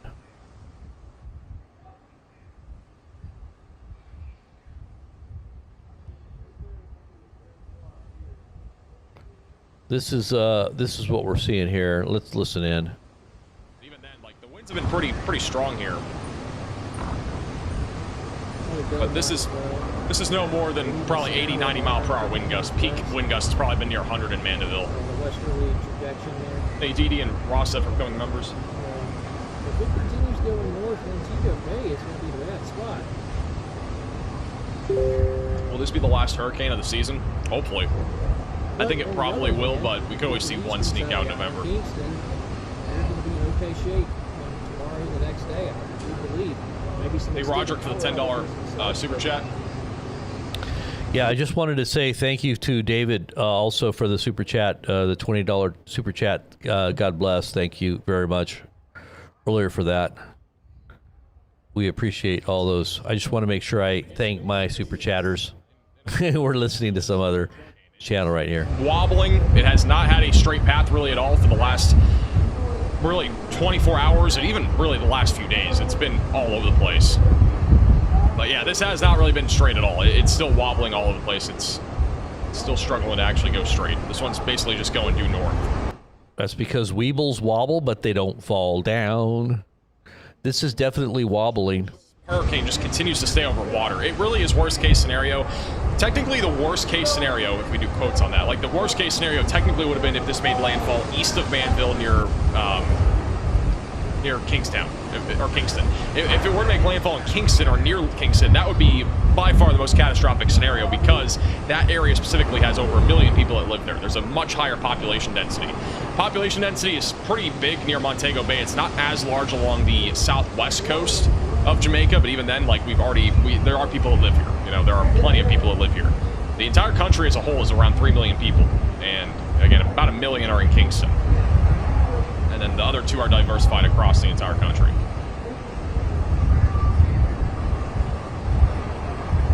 But again, Melissa is still not fully inland. It has gone into White House and Achendown, and it is again most likely just moments away from making landfall as our first landfall of this Category 5 hurricane. Hey, Willis, for the $20 super. So I would say that the whole idea that it's hitting directly the White House, that might be a sign that this hurricane is hitting the White House. Did you see that? The main target is the White House. Don't you think that's kind of weird? Hey, Jamaica man, how's it going? Hey.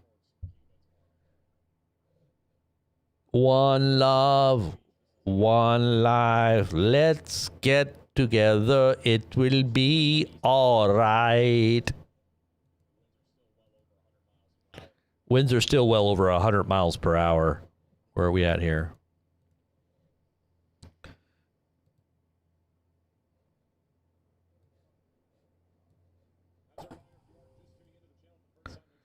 Okay, let's see what else we got here. All right, this is one of the bays there. This is Kingston Harbor. Now, it's not hitting Kingston, so, I mean, it's not directly hitting Kingston. It's more up north, but still, you're seeing a lot of effects here. Kingston Harbor. Here is some other feeds here, but whoever's streaming here has a bad...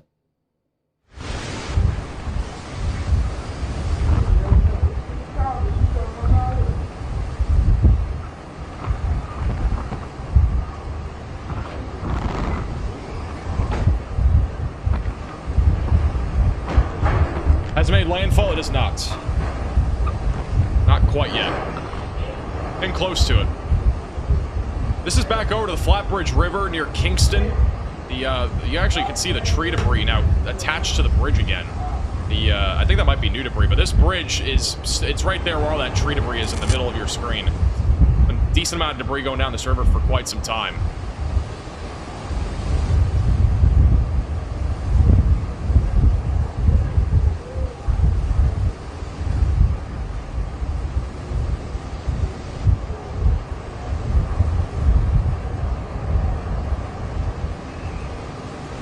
Back over to Bryce Shelton, storm chasing here at Jamaica. In Mandeville, where the winds are still pretty intense. Not as intense as they could be, but they are still pretty intense here.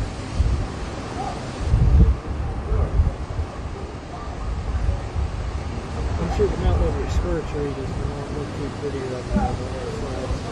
There's rocks falling off of it. The eye of the storm. It's the eye. If the eye is single, your whole body will be full of light. But if your eye is evil and the light within you is darkness, how great is that darkness? We are probably about 15 minutes or so, maybe 20 minutes. 15 minutes. So they're saying 15 minutes to official landfall. Yeah. The eye of the storm is right within 3 miles of the shore, and it's about 15 minutes. Through Montego Bay. Which again is much more populated. You can see all the streets and whatnot near Bellevue and Montego Bay. So they're saying Montego Bay is a very populated area, and if it goes directly through Montego Bay, it's going to be bad. Because there's a lot of people that live there, and it's definitely a monster. Montego Bay, very bad situation. He's honestly not even that bad of the hurricane right now. Like, if you look at how far he is from the eye, he's actually 24 miles to the east of the eye, which might sound like really not that much at all, but when you think about it, the eye wall is mostly in here. It's mostly in the red. Maybe just barely further to the east and north. So he's not really even in the eye wall.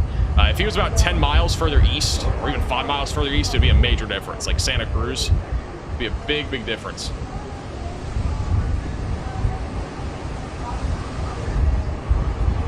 Mitch is asking if this is going to impact Central Florida. Once again, this is not impacting Florida. We got a large trough that is over Florida, and that's going to help to lift this thing very quickly off to the northeast and become subtropical. Look how fast this thing's going to go. Like, this thing's going to go extra tropical by the end of the week, but look how far this goes. This is a 5-day forecast.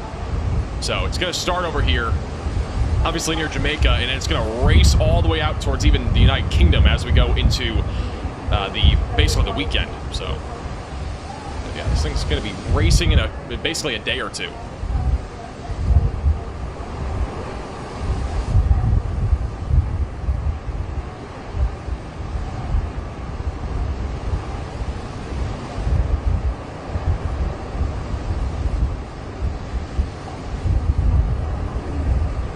It's a live shot back over in Mandeville and then back over to Treasure Beach. This is actually a different look now at Treasure Beach. I think you can actually see the water a little bit right there. It's a different view now at Treasure Beach. It's a little bit better view. We can at least see stuff now.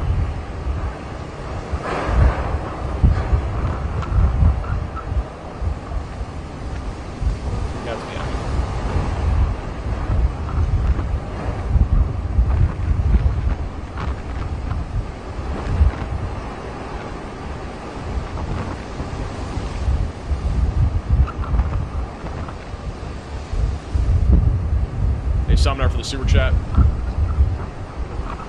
Treasure Beach. Let's see what Treasure Beach looks like here. This is Treasure Beach.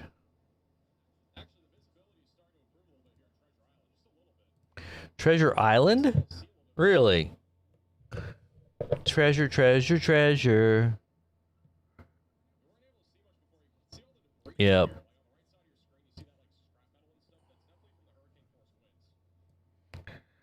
Yep. Not good.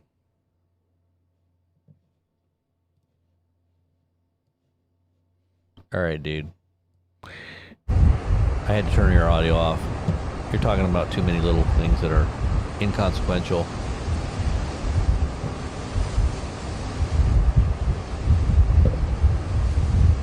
We need some love. We need some Jamaican Bob Marley love.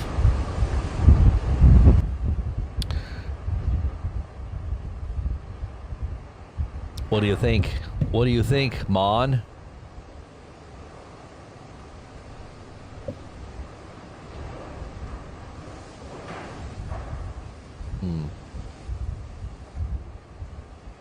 We got to get together and it'll be all right.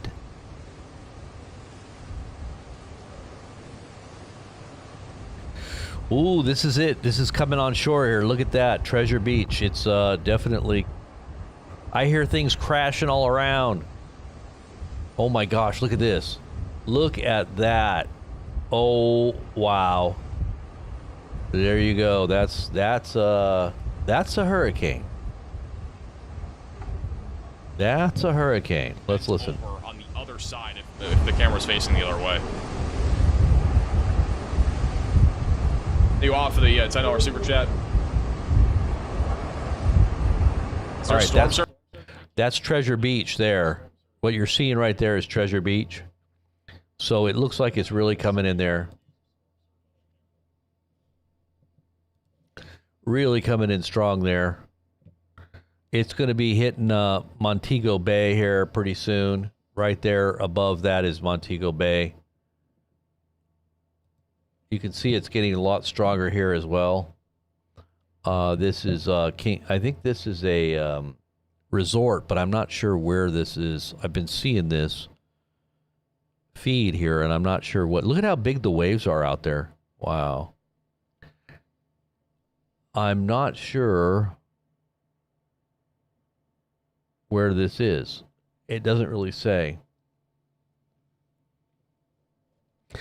Somebody was driving the tour bus, right? Was there actually a tour bus driving there? Let me see.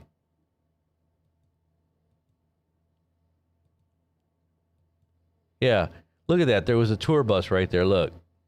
Look at that bus. There's a bus down there. Driving in the midst of a hurricane. Are they picking people up? Maybe they're trying to save people. You're definitely going to need to be inside at a certain point. That's it. You're done. You can't go out anymore because it's going to be so strong. So this is a current feed. This is currently live right here. I just backed it up just to see the bus. Got to see the bus. I don't see that Pelican out there anymore. That Pelican's like, I'm out of here. My home has been destroyed. I'm leaving. I'm going south for the winter. That's it. I'm out of here. Yeah. That's Flatbridge, Jamaica.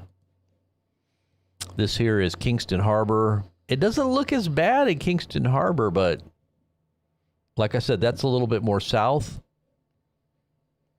A little bit more south. This here is HWT, and I'm not sure what that is. There's actually a dude out there riding his bicycle. But I can't tell. It does look a little windy from some of the palm trees up in there in the top right-hand corner. You can see there's still people driving around. I'm not sure where this is. This is Halfway Tree Clock, Kingston, Jamaica. So this is out on the streets of Kingston. But like I said, Kingston is kind of a little bit more south than where the eye is actually coming on shore. This is Kingston Harbor.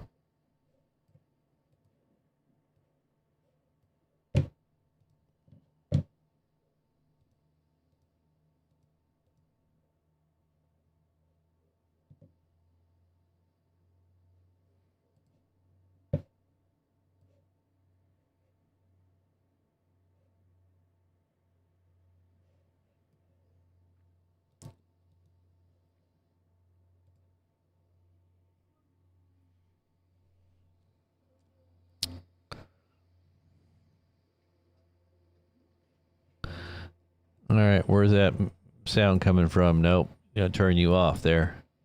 Sorry about that.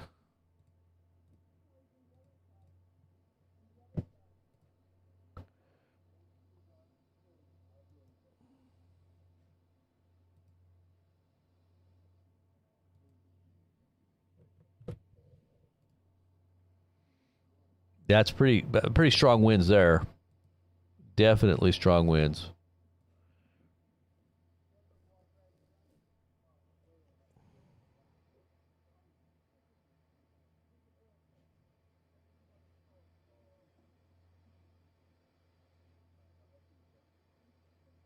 There's people still driving around. Look at that. You got people still driving out there. How in the world can someone be driving around in weather like that? Look at that. But we need to go get something to eat before it hits. Maybe they're realizing how bad it's going to be and they're trying to get out of Dodge. I don't know. All I know is that it's bad. That ain't good. This is a historic storm. And there is not going to be, certain areas are going to be completely devastated.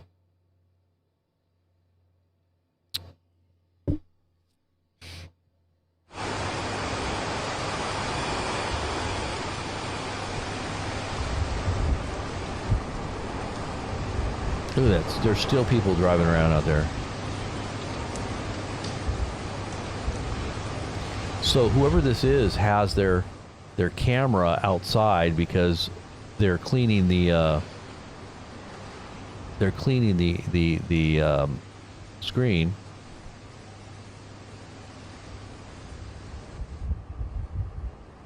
This kind of just shows how strong the winds are right now.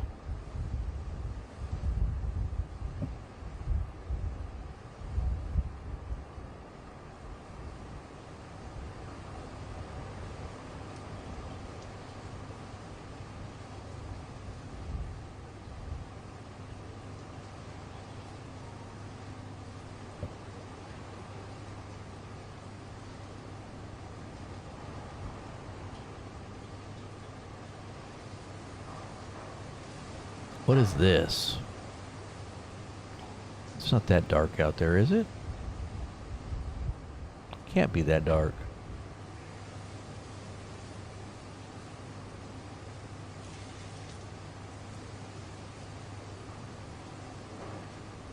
Look at this. People driving down the road.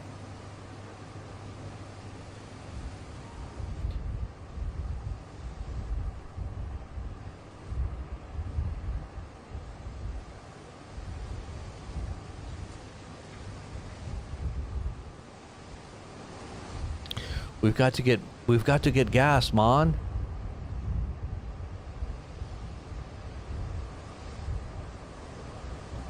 Not sure what this is.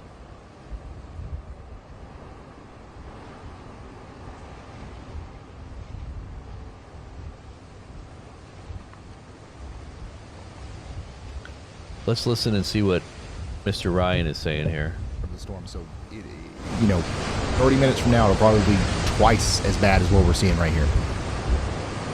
And it's also important to remember that while a very strong part of the storm is going to go through Montego Bay here, it is not going to be quite as strong as it was when it first made landfall on the other side of the island. But it's still going to be pretty destructive as it gets over here.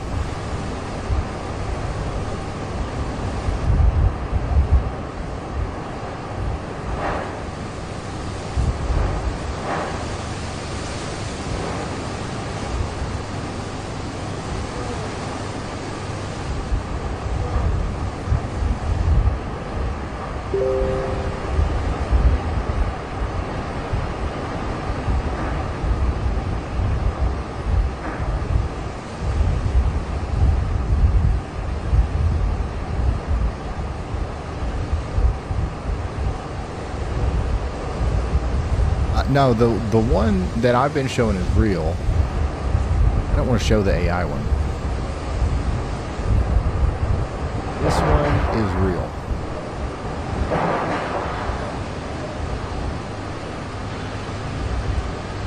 This is a real video that was taken yesterday inside the eye of Hurricane Melissa. There's another video that's floating around social media of a plane above the eye looking down into it, and it looks really cool, but it's not real. That's not even possible what was happening in that video.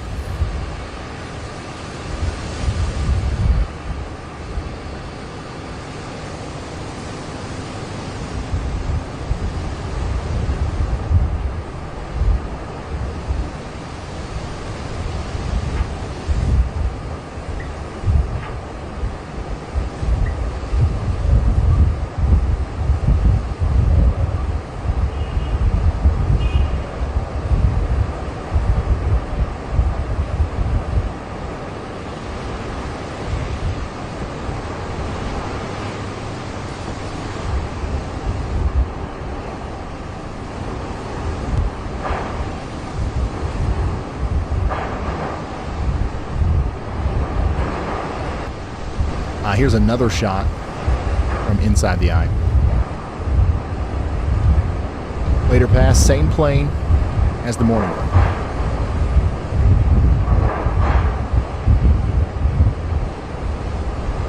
Crazy.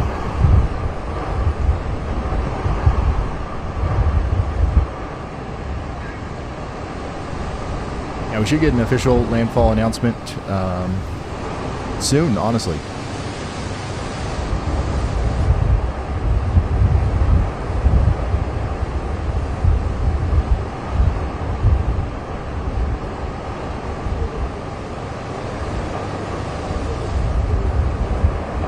Will you show Josh's location on your map? Yeah. Let me show you. Josh. Okay, so you still see people walking around in Kingston here, out on the streets. Kind of weird that you got people driving around still, but it doesn't look as windy here. I mean, it's still windy. You can see some of the trees over here. This might be more of a sheltered area, but if you're looking over on this side here, I mean, look at some of the winds that are whipping up there. This is right on the coast here, where we're looking at here. It looks like the camera's starting to sputter out here.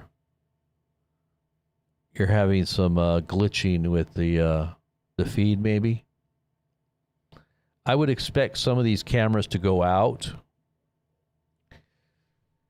being that they are dependent on internet access and power and everything else, that if this hurricane starts taking down critical infrastructure, then you're going to see feeds going offline. So people are pretty much, I'm just looking at all the different feeds here.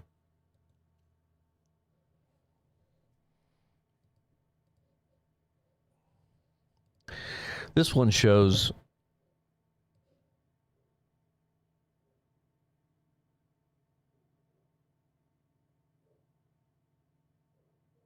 I'm not sure where this is at here.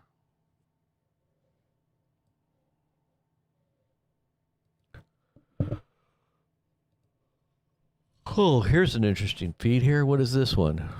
Okay, this is obviously a storm chaser. Oh, wow. You got a storm chaser, literally? Come on now.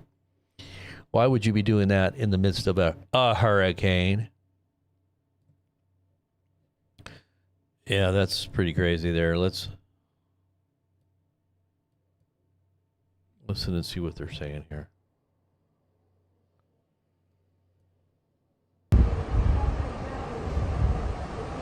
Jeez, look at that. Look at this guy driving around. You got to be kidding. It's like pretty dangerous. You're sitting there facing a Cat 5. I mean, this guy should be taking shelter. This guy should be taking shelter. This is not that's something you want to be driving around in.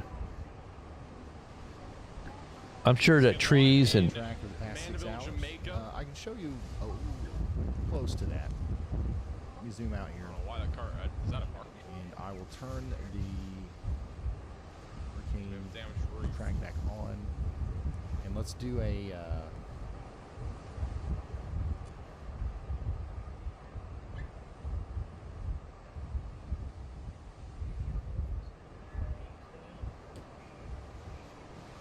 The power line's down right here on the right. power lines down right there on the right. Looks like all the traffic lights are off. So power's basically off here across Mandeville.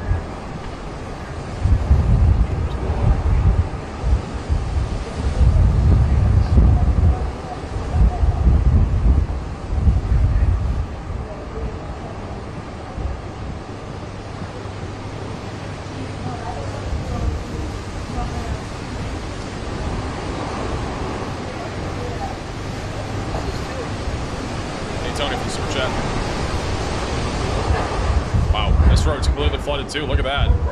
It's another low-lying area. That road is entirely flooded, and there are buildings obviously right in front of there that are they probably have water in them right now.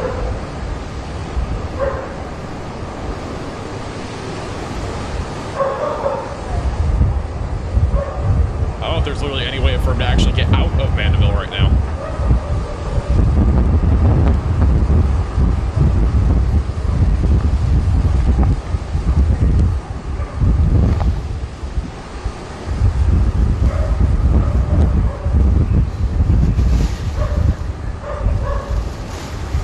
This guy is living dangerous here because those poles are starting to sway back and forth.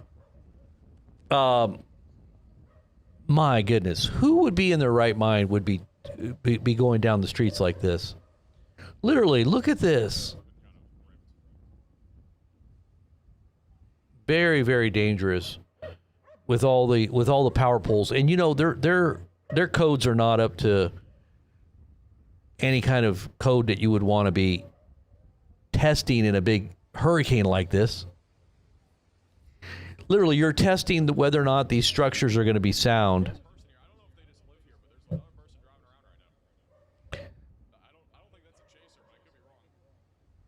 Oh, gosh. Jamaica Chaser. Storm chasers in Jamaica.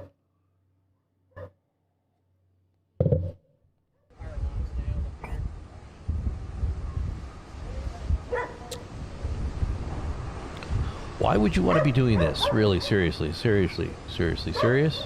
Are you serious? Seriously? Are you serious? I'm serious. I'm not that serious, but I'm serious. Serious enough to say seriously serious all the time.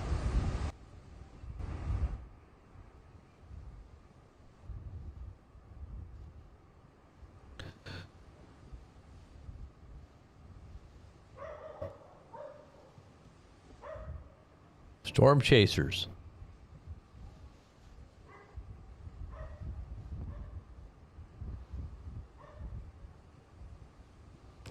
Let the crazy out. They be crazy in Jamaica. Who let the crazy out? Who let the crazy out? You got to be crazy to be driving around. Breaking news. Coming out of Black River. Medical facilities in Black River have been destroyed. This is according to the Jamaican senator. What? Black River?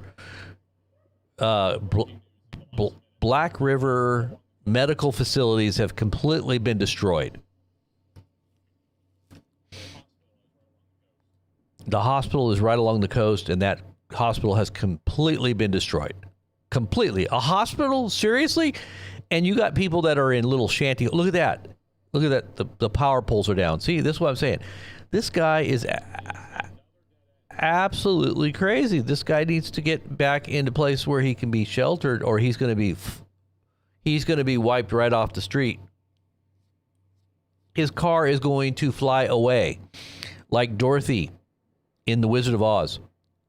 He'll be up in the funnel cloud, clicking his heels, saying there's no place like home. No place like home. No place like home. Blocked off way, though. It's just getting worse. Dude just needs to get back to a shelter, man. Come on. Let's get together and we'll be all right. One love.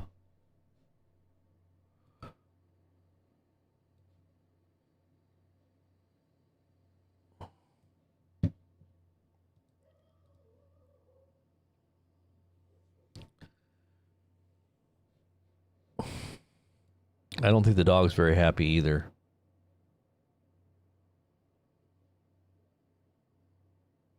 So what I think is really interesting, though, is that this storm is literally impacting White House. Look, White House.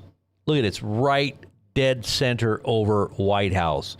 That's a sign. You can't see it, though. They're not showing the White House. Look, I'll show you.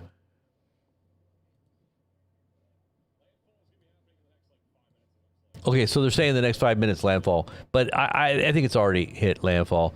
But here, look. It says white. See where it says White House? Look. White House.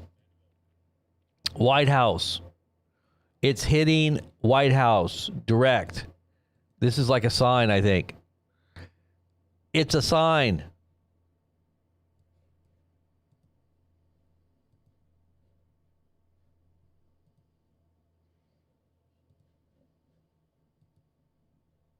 All right, let's go back to the other feed here. I want to see those storm chaser guys. They're just crazy. I always got to watch crazy.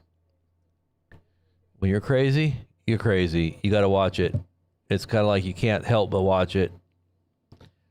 Look at the poles, the power poles. The dude is underneath power poles that are getting ready to break. Are you crazy or what? These are the Jamaican storm chasers. They have to be. Mandeville, Jamaica. This is Mandeville, Jamaica.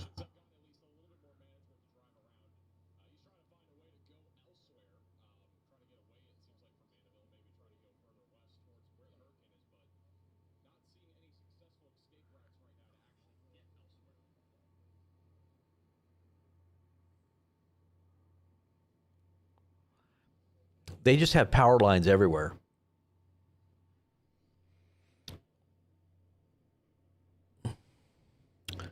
Power lines are everywhere.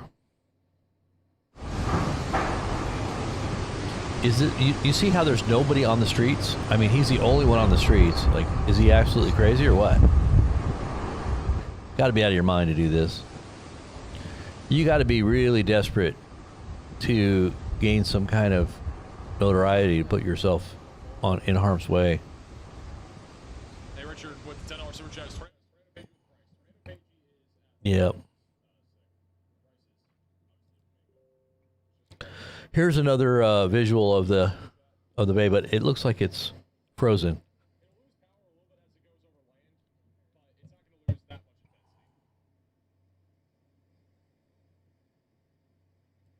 Yeah, this feed is out. For some reason, this feed went out. Oh no, there it is. Now it's working.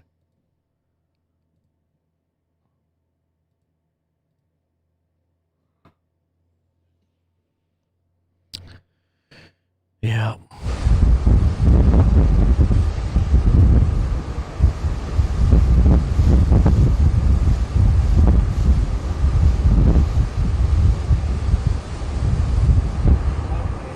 Welcome to Mandeville Park. The place where Cat 5 hurricane came barreling through. Now see, these structures, I don't know if the brunt of this storm hits, will they survive? Will they literally be still standing? Do you think? What do you guys think? More sheet metal on the road. Do you think that this is going to be still standing when this storm actually makes landfall? They say it hasn't made landfall yet, but they're officially. they're saying officially this is the bad thing about this storm is it's just loitering. It's not really moving that fast. It's, from what I heard, it was only 2 to 3 miles per hour now. But I mean, look at this. It gets way windier when you go that way. There's like no visibility. Yeah, you can't go that way. KFC is in the house. Let's go order some chicken. Are they open? Make sure, see if there's anybody there. I could go for a chicken bucket of chicken. There KFC, I wasn't looking. Is there KFC here? I know KFC was actually in Jamaica. KFC's in Jamaica. Kentucky Fried Chicken made it all the way to Jamaica. Let's look at the other feed here and see what's going on here.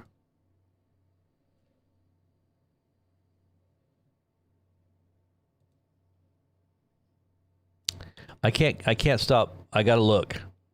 It's like you can't look away. You have to watch and see what's going on with this dude. Okay, so is he gonna try to get out and get into a safer place, or is he gonna continue to do crazy stuff?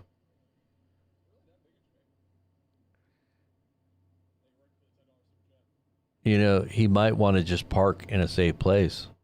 That might be the thing to do here. I don't think he's going to get out of his car because I don't think he has anywhere he can go. Oh, look at this.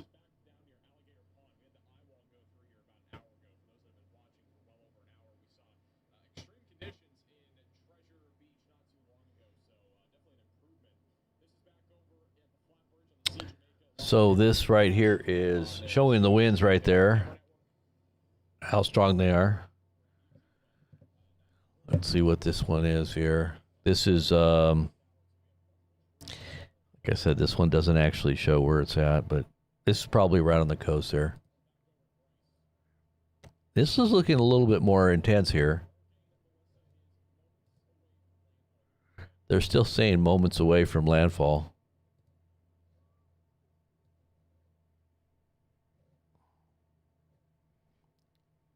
Moments away? This is looking a lot more intense here.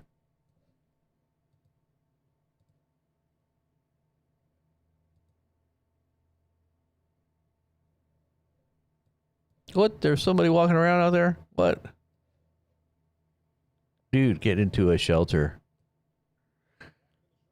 Yeah, just walking around like doo doo doo. There's another guy walking around. You know, I think that they have that they're living there. I think there's like a shanty homes right there, shanty houses.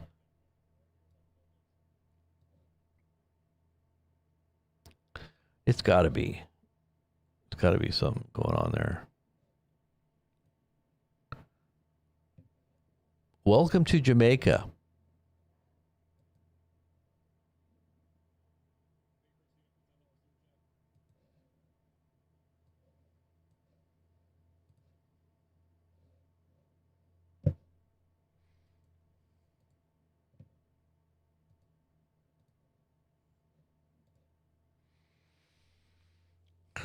The storm chaser, once again, another storm chaser.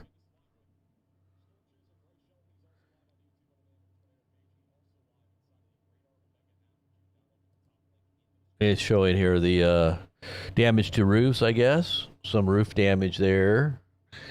Not too bad. But this dude here is definitely putting his life at risk. Look, there's stuff in the road. There's some dude on the corner there with a sign. I think that was just a... I think that was just a statue. What was it? Let's go back and look at that again.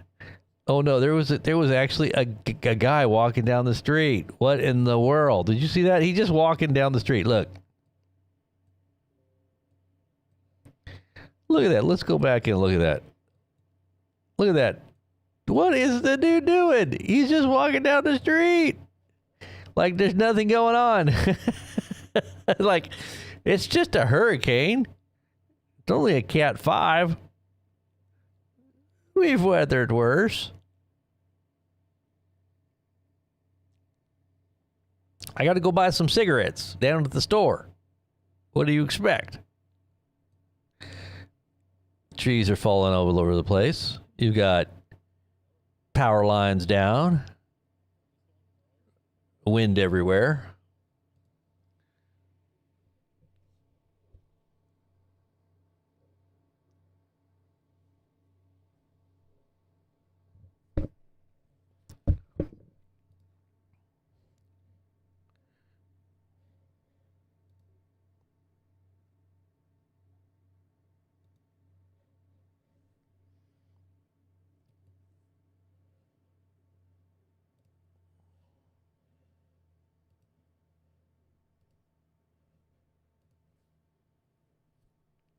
There you go. They keep saying minutes away from landfall. I don't know how many more minutes we got left. I mean, we keep saying minutes away.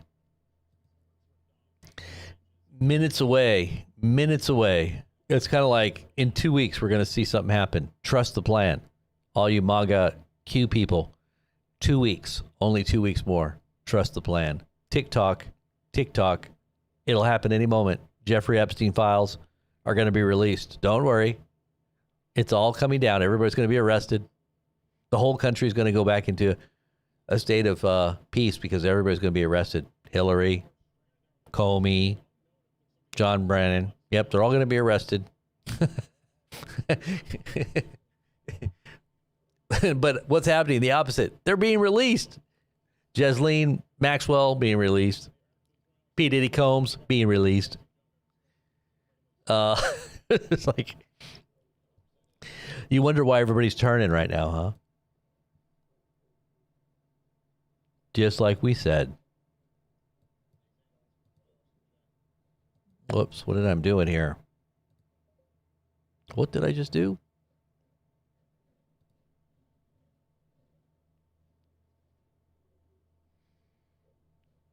Look, there's somebody in their car right there. Look. That white car. Right there. Oh.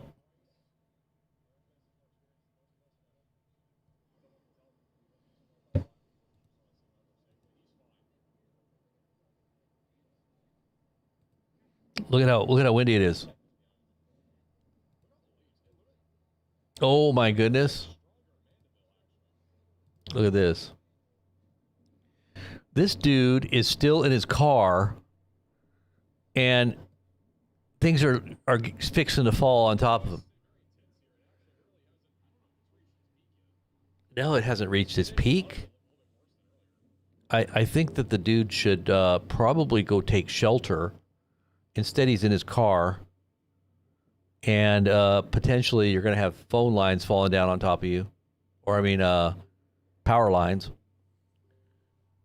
Hopefully they shut the power off. Okay, U.S. military personnel involved in President Trump. What the heck is going on here?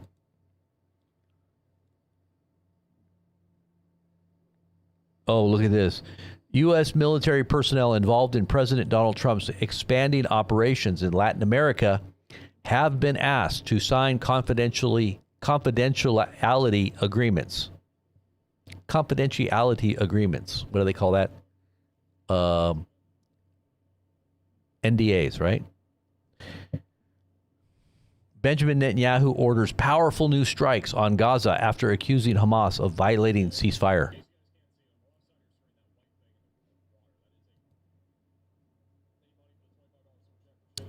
The white thing on the side of the screen, I don't see it. All right, so there we go. Look at all that craziness there.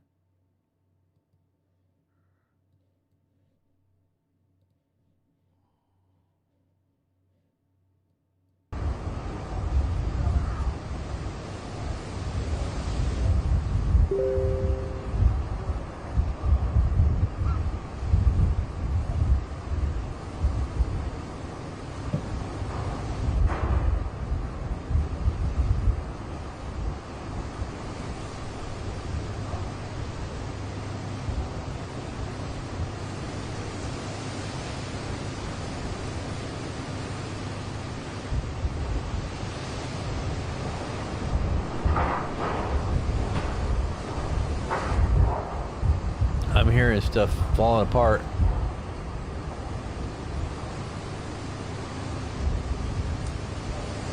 Yeah, it's looking a lot worse there now, huh? I suspect it's going to be a lot more windy here in a minute.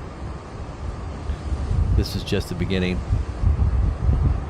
Is it just the beginning, or is it the end?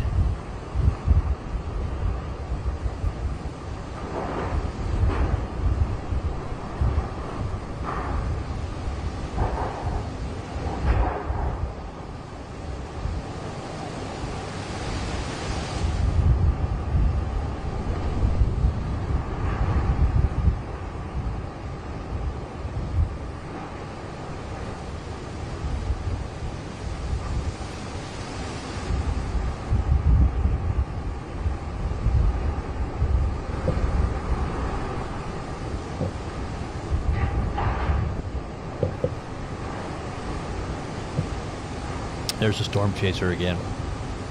Sitting in his car waiting for the telephone poles and the electric power lines to fall on top of him. You know, a Cat 5 hurricane destroys things like power lines.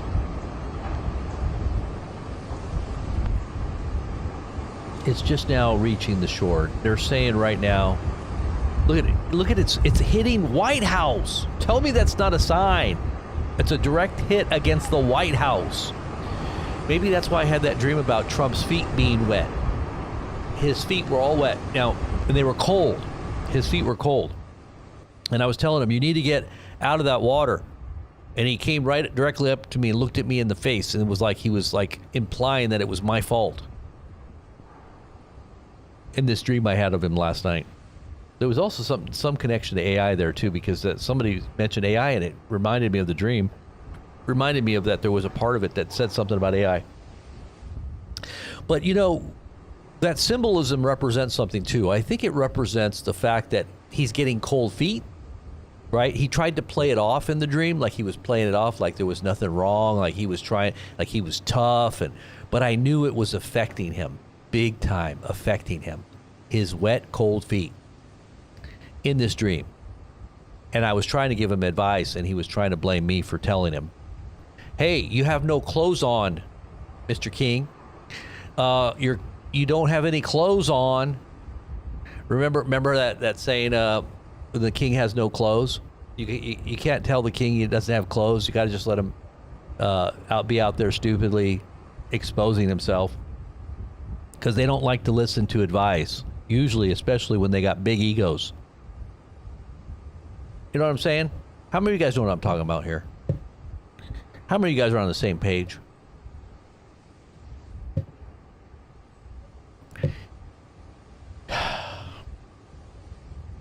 He's a Rastafarian. He's a Rastafarian. I have an itch.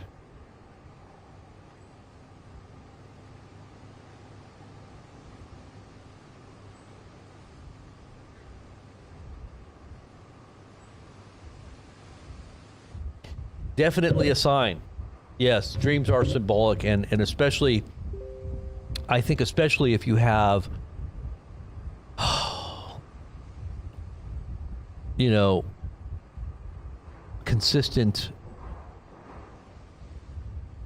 messaging that comes through, that you become aware is reliable. I always try to make sure that what I'm getting is quality, reliable information. Like, I'm not just going to be posting crazy dreams that I've had after eating too much pizza. Too much pizza. You know why they say that you have dreams after you eat pizza? Because they say, supposedly, now I don't think this is verified, but they say that there's certain things that are in cheese. Like when you eat too much cheese, you have dreams, they say. I don't know if that's true or not, but they say it. That's why they say when you eat pizza that it's probably a result of your pizza eating. There's some chemical in it supposedly that causes you to dream, but I don't know if that's even true. I looked it up, and I think they say something like it doesn't. It's not like something that's verifiable. You agree, David? Well, awesome. I agree. I agree that you agree too.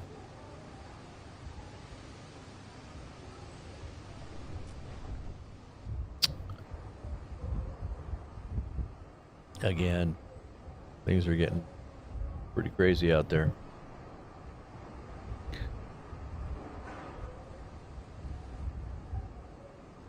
Listen to the howl.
That means the electricity is going out. Maybe.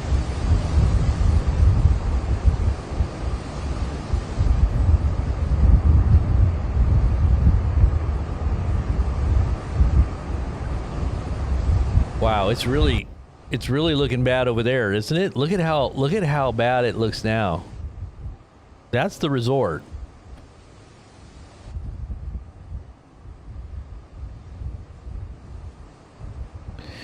That's the resort there. Wow.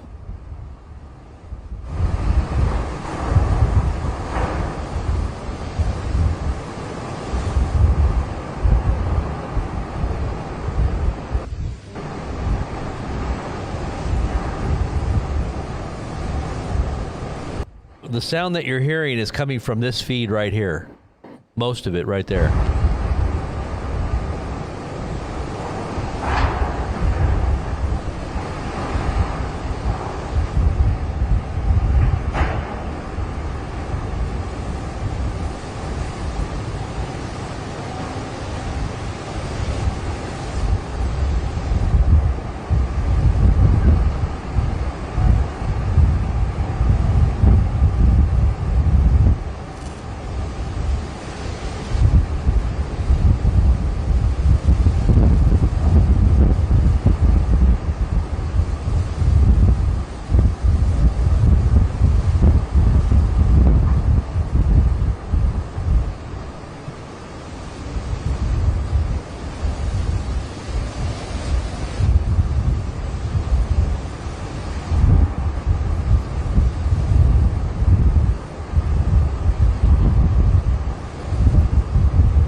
So there's still a pretty good chance here that Melissa is going to be a very intense hurricane all the way through Cuba, which is not a good thing. I mean, we're talking about a double whammy when it comes to a very intense Cat 4 to 5 hurricane. Obviously, it's a Cat 5 right now at a very high-end scale, and then it could make another very dangerous landfall as a Cat 4 or 5 over in eastern Cuba near Mela and Guantanamo. So, very dangerous situation is going to continue to evolve here.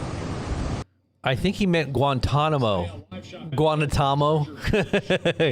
Guantanamo Bay. I think he meant Guantanamo. It's kind of like Geronimo, except it's Guantanamo. Now. And then this here is a live shot from that flat bridge area, which is just northwest of Kingston, where we still have debris flow and all sorts of problems there with tree branches stuck there on the bridge. That camera has just gone down. And then this is back over live, and there's a person, again, walking. Is that a dog over there? Across the water here, this is a roadway, but across the water, it looks like there's 2 people walking with a dog or something like that. Yep, they're just out there taking a stroll. You know, it's kind of like just kind of like a romantic thing to do. Got to take the dog out and stretch his legs. Needs to go to the bathroom. It's all right. They'll be fine. He'll be fine. You see him out there? Look. They're right out there walking down the street. Look at, there's one there and there's one there, and there's like a dog running around.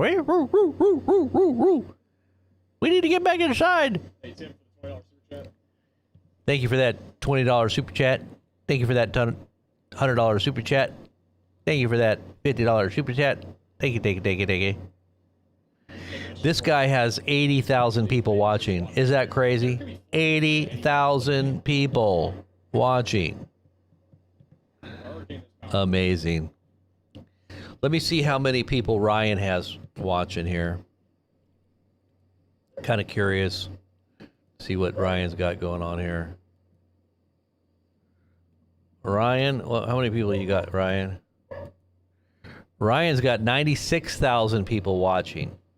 96,000. Holy guacamole. People are walking around like it's just raining.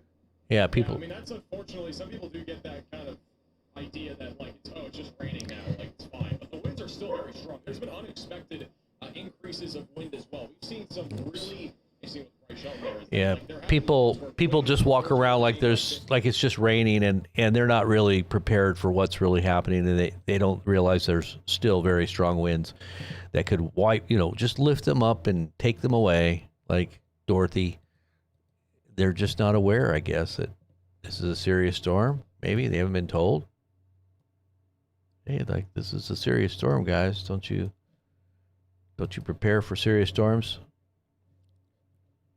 You got to take heed of what they're warning you. You know, like, these warnings are very important to heed here. Otherwise, you could die. Very possible scenario if you don't take heed to the warnings. Oh, look at this one. You got somebody put a message in a bottle right there, floating over there. Message in a bottle. It looks like there's somebody's car underwater. Is that car underwater? The water has come in quite substantially. I think this is the same view that we were watching for a while here, where this guy was.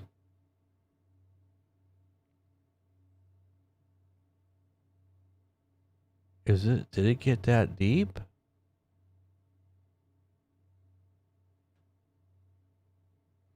Let's see if it's the same place.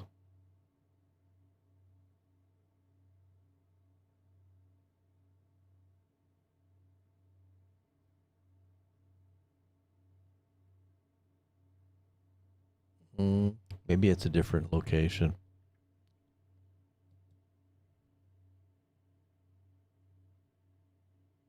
No, it's the same place. He's just It's just gone underwater. Like, look.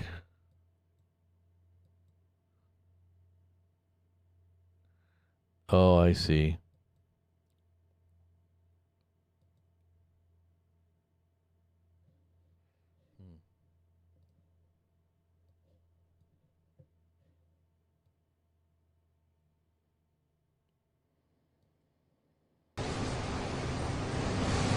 Can't believe this camera's still up. But again, it is a chaser. But second off, I don't know how any of the cameras stayed up. But the ones over in Kingston also stayed up. Including, well, this one's had some problems at times. But this one's also been up basically the entire time, too. I was shocked. This camera, out of any camera that we've looked at today, I don't know how in the world this Treasure Beach camera is up. Like, I could not even tell you. That one literally was in the eye wall earlier.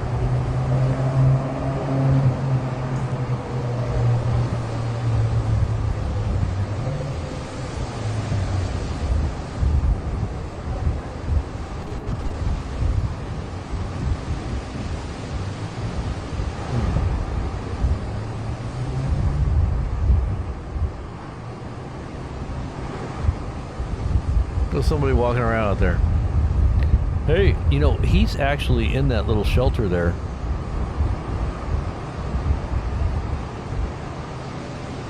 Look at how strong it is right there, that middle one.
So listen to this.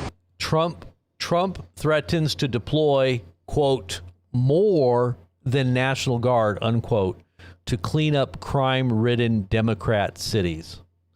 Right. It's not going to be just Democrat cities. It's all over. It's everywhere.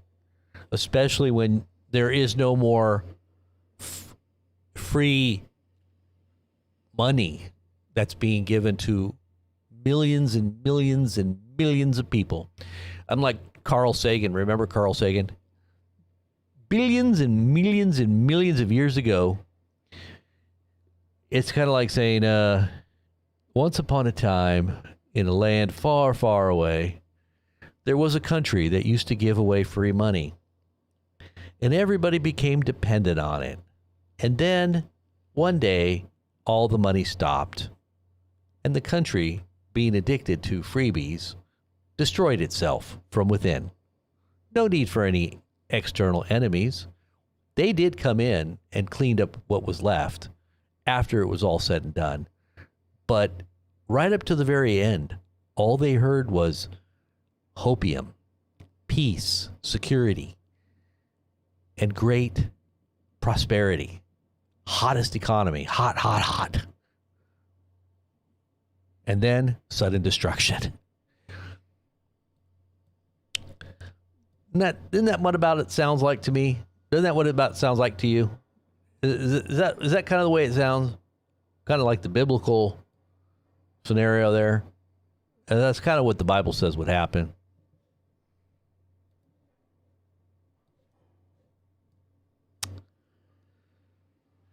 The Marines are moving forward. No fear. Right, exactly, Prism. No fear until there's nothing left. As long as you got no fear and you're ready to see the Lord, then you're good. Just don't have no fear. If you got fear at the last minute, that means you weren't ready. It's kind of like people saying, this isn't very bad. This isn't very bad. This isn't very bad. Oh my gosh, it's bad. My house is collapsing all around me. It is bad. I sung myself to sleep with a lullaby, and now it's too late.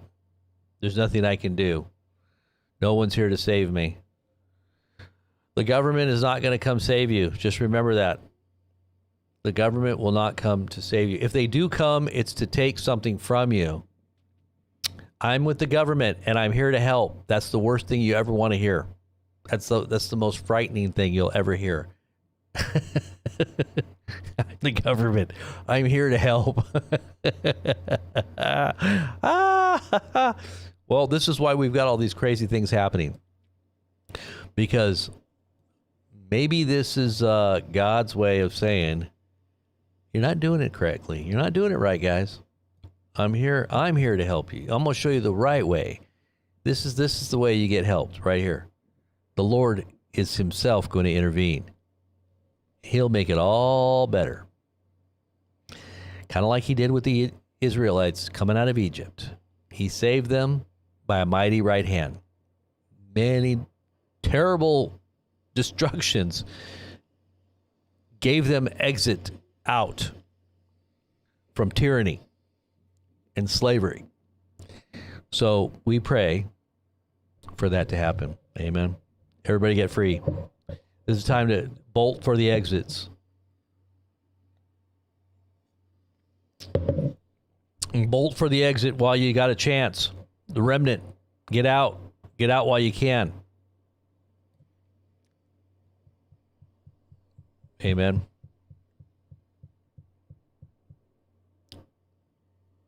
The East Coast is on alert for effects of this? Really? iPet Goat, you talking about the East Coast of the U.S.? It's going to take a long time for that thing to get there. Is it really that hot?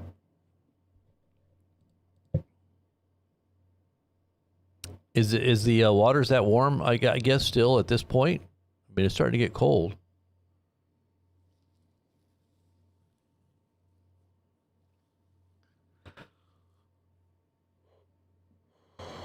Little by little and all at once.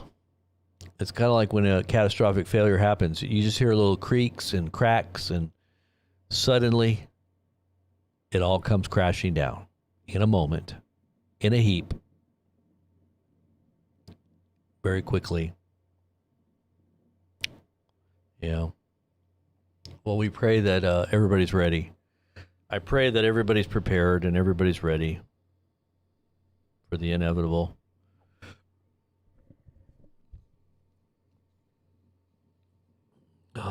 You know, it's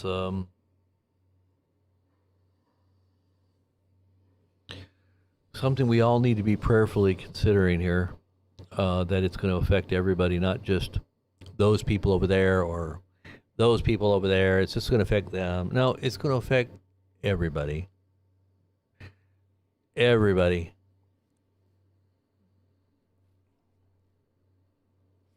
How are you going to weather the storm as it makes landfall? Because it's about to hit the White House, and then when it hits the White House, it hits everything, right? That's why I think that this storm is significant. I think it's symbolic. You got the White House. The center of the storm hit White House. Why do you think that happened? I think that's a sign. I literally think that's a sign.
I'll let you know.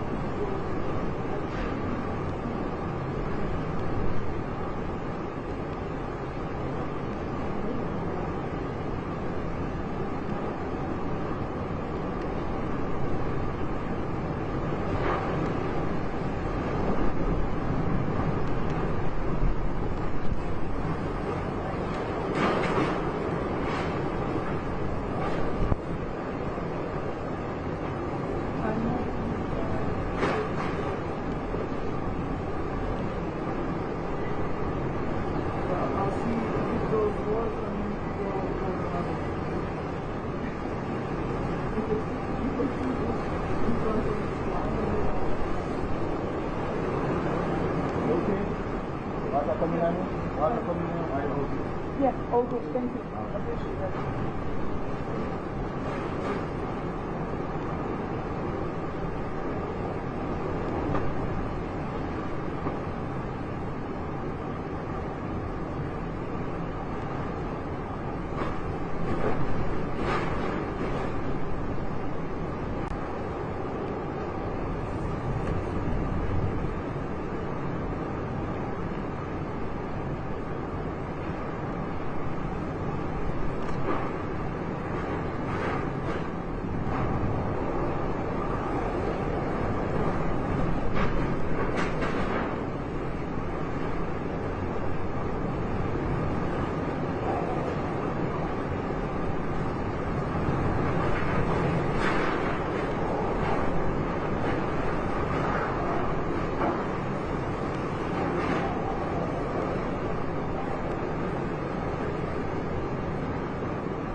In front of my gate that.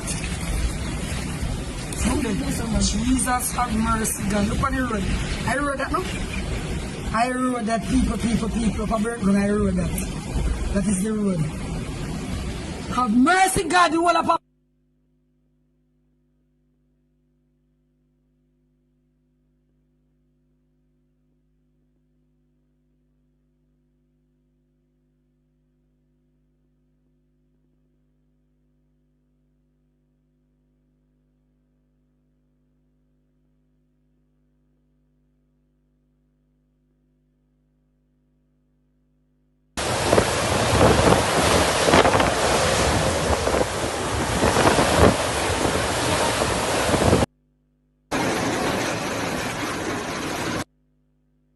Look, there are people, see the cars going, people, the drive post. Look at people. I told you it's going, people. The whole community is going to go, people. Look at it. Look what's happening now, people. Tap up the live, people, and share the live, people. See, that's a car. It's leaving, more people. See there, people? See what's happening on the car. So, people, there's an opening now. There's an entrance for the community of bar to be washed away. Because that's where we're all in the first part of it. And now, as we stand here and we see what is happening, people, once that is removed, then it's heading straight into the community of Bath, Bottom Yard.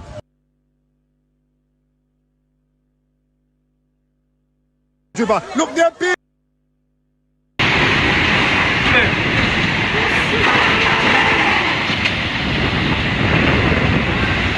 Look over here, look what is in top here, sir. What is in there? Don't look over now. See there?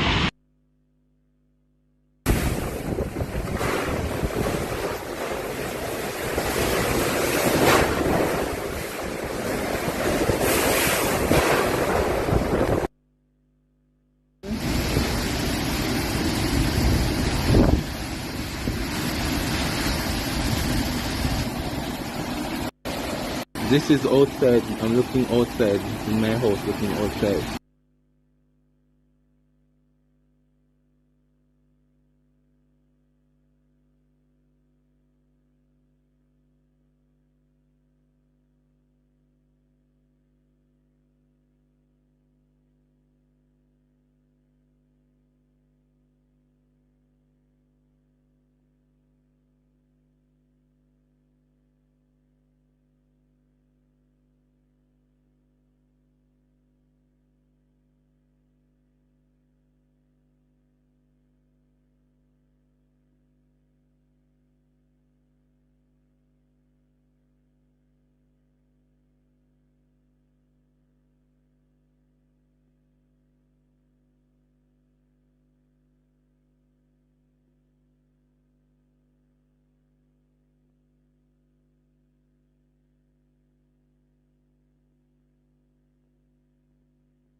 Could Trump serve a third term? This is what Steve Bannon is asserting. Yes, he absolutely will. Watch this. Well, he's going to get a third term. So Trump 28, Trump is going to be president 28, and people just ought to get accommodated with that. At the appropriate time, we'll lay out what the plan is, but there's a plan, and President Trump will be the president in 28. The 22nd Amendment, which was passed by Congress in 1947, ratified by the states in 1951, and the amendment states no person shall be elected to the office of the president more than twice. This is actual constitutional law. So unless you're going to change the 22nd Amendment, then Trump theoretically cannot be president a third time. Yes, the rule could change. It is extremely difficult to change a constitutional amendment. You would need 2/3 of the vote in Congress, plus you would need this to be ratified by 3/4 of the states. So that's 38 states out of 50. Now, what they could also do, and this is where things get really, really frightening, you could scare the living daylights out of the entire population into changing the Constitution. And that could be the plan. I'm not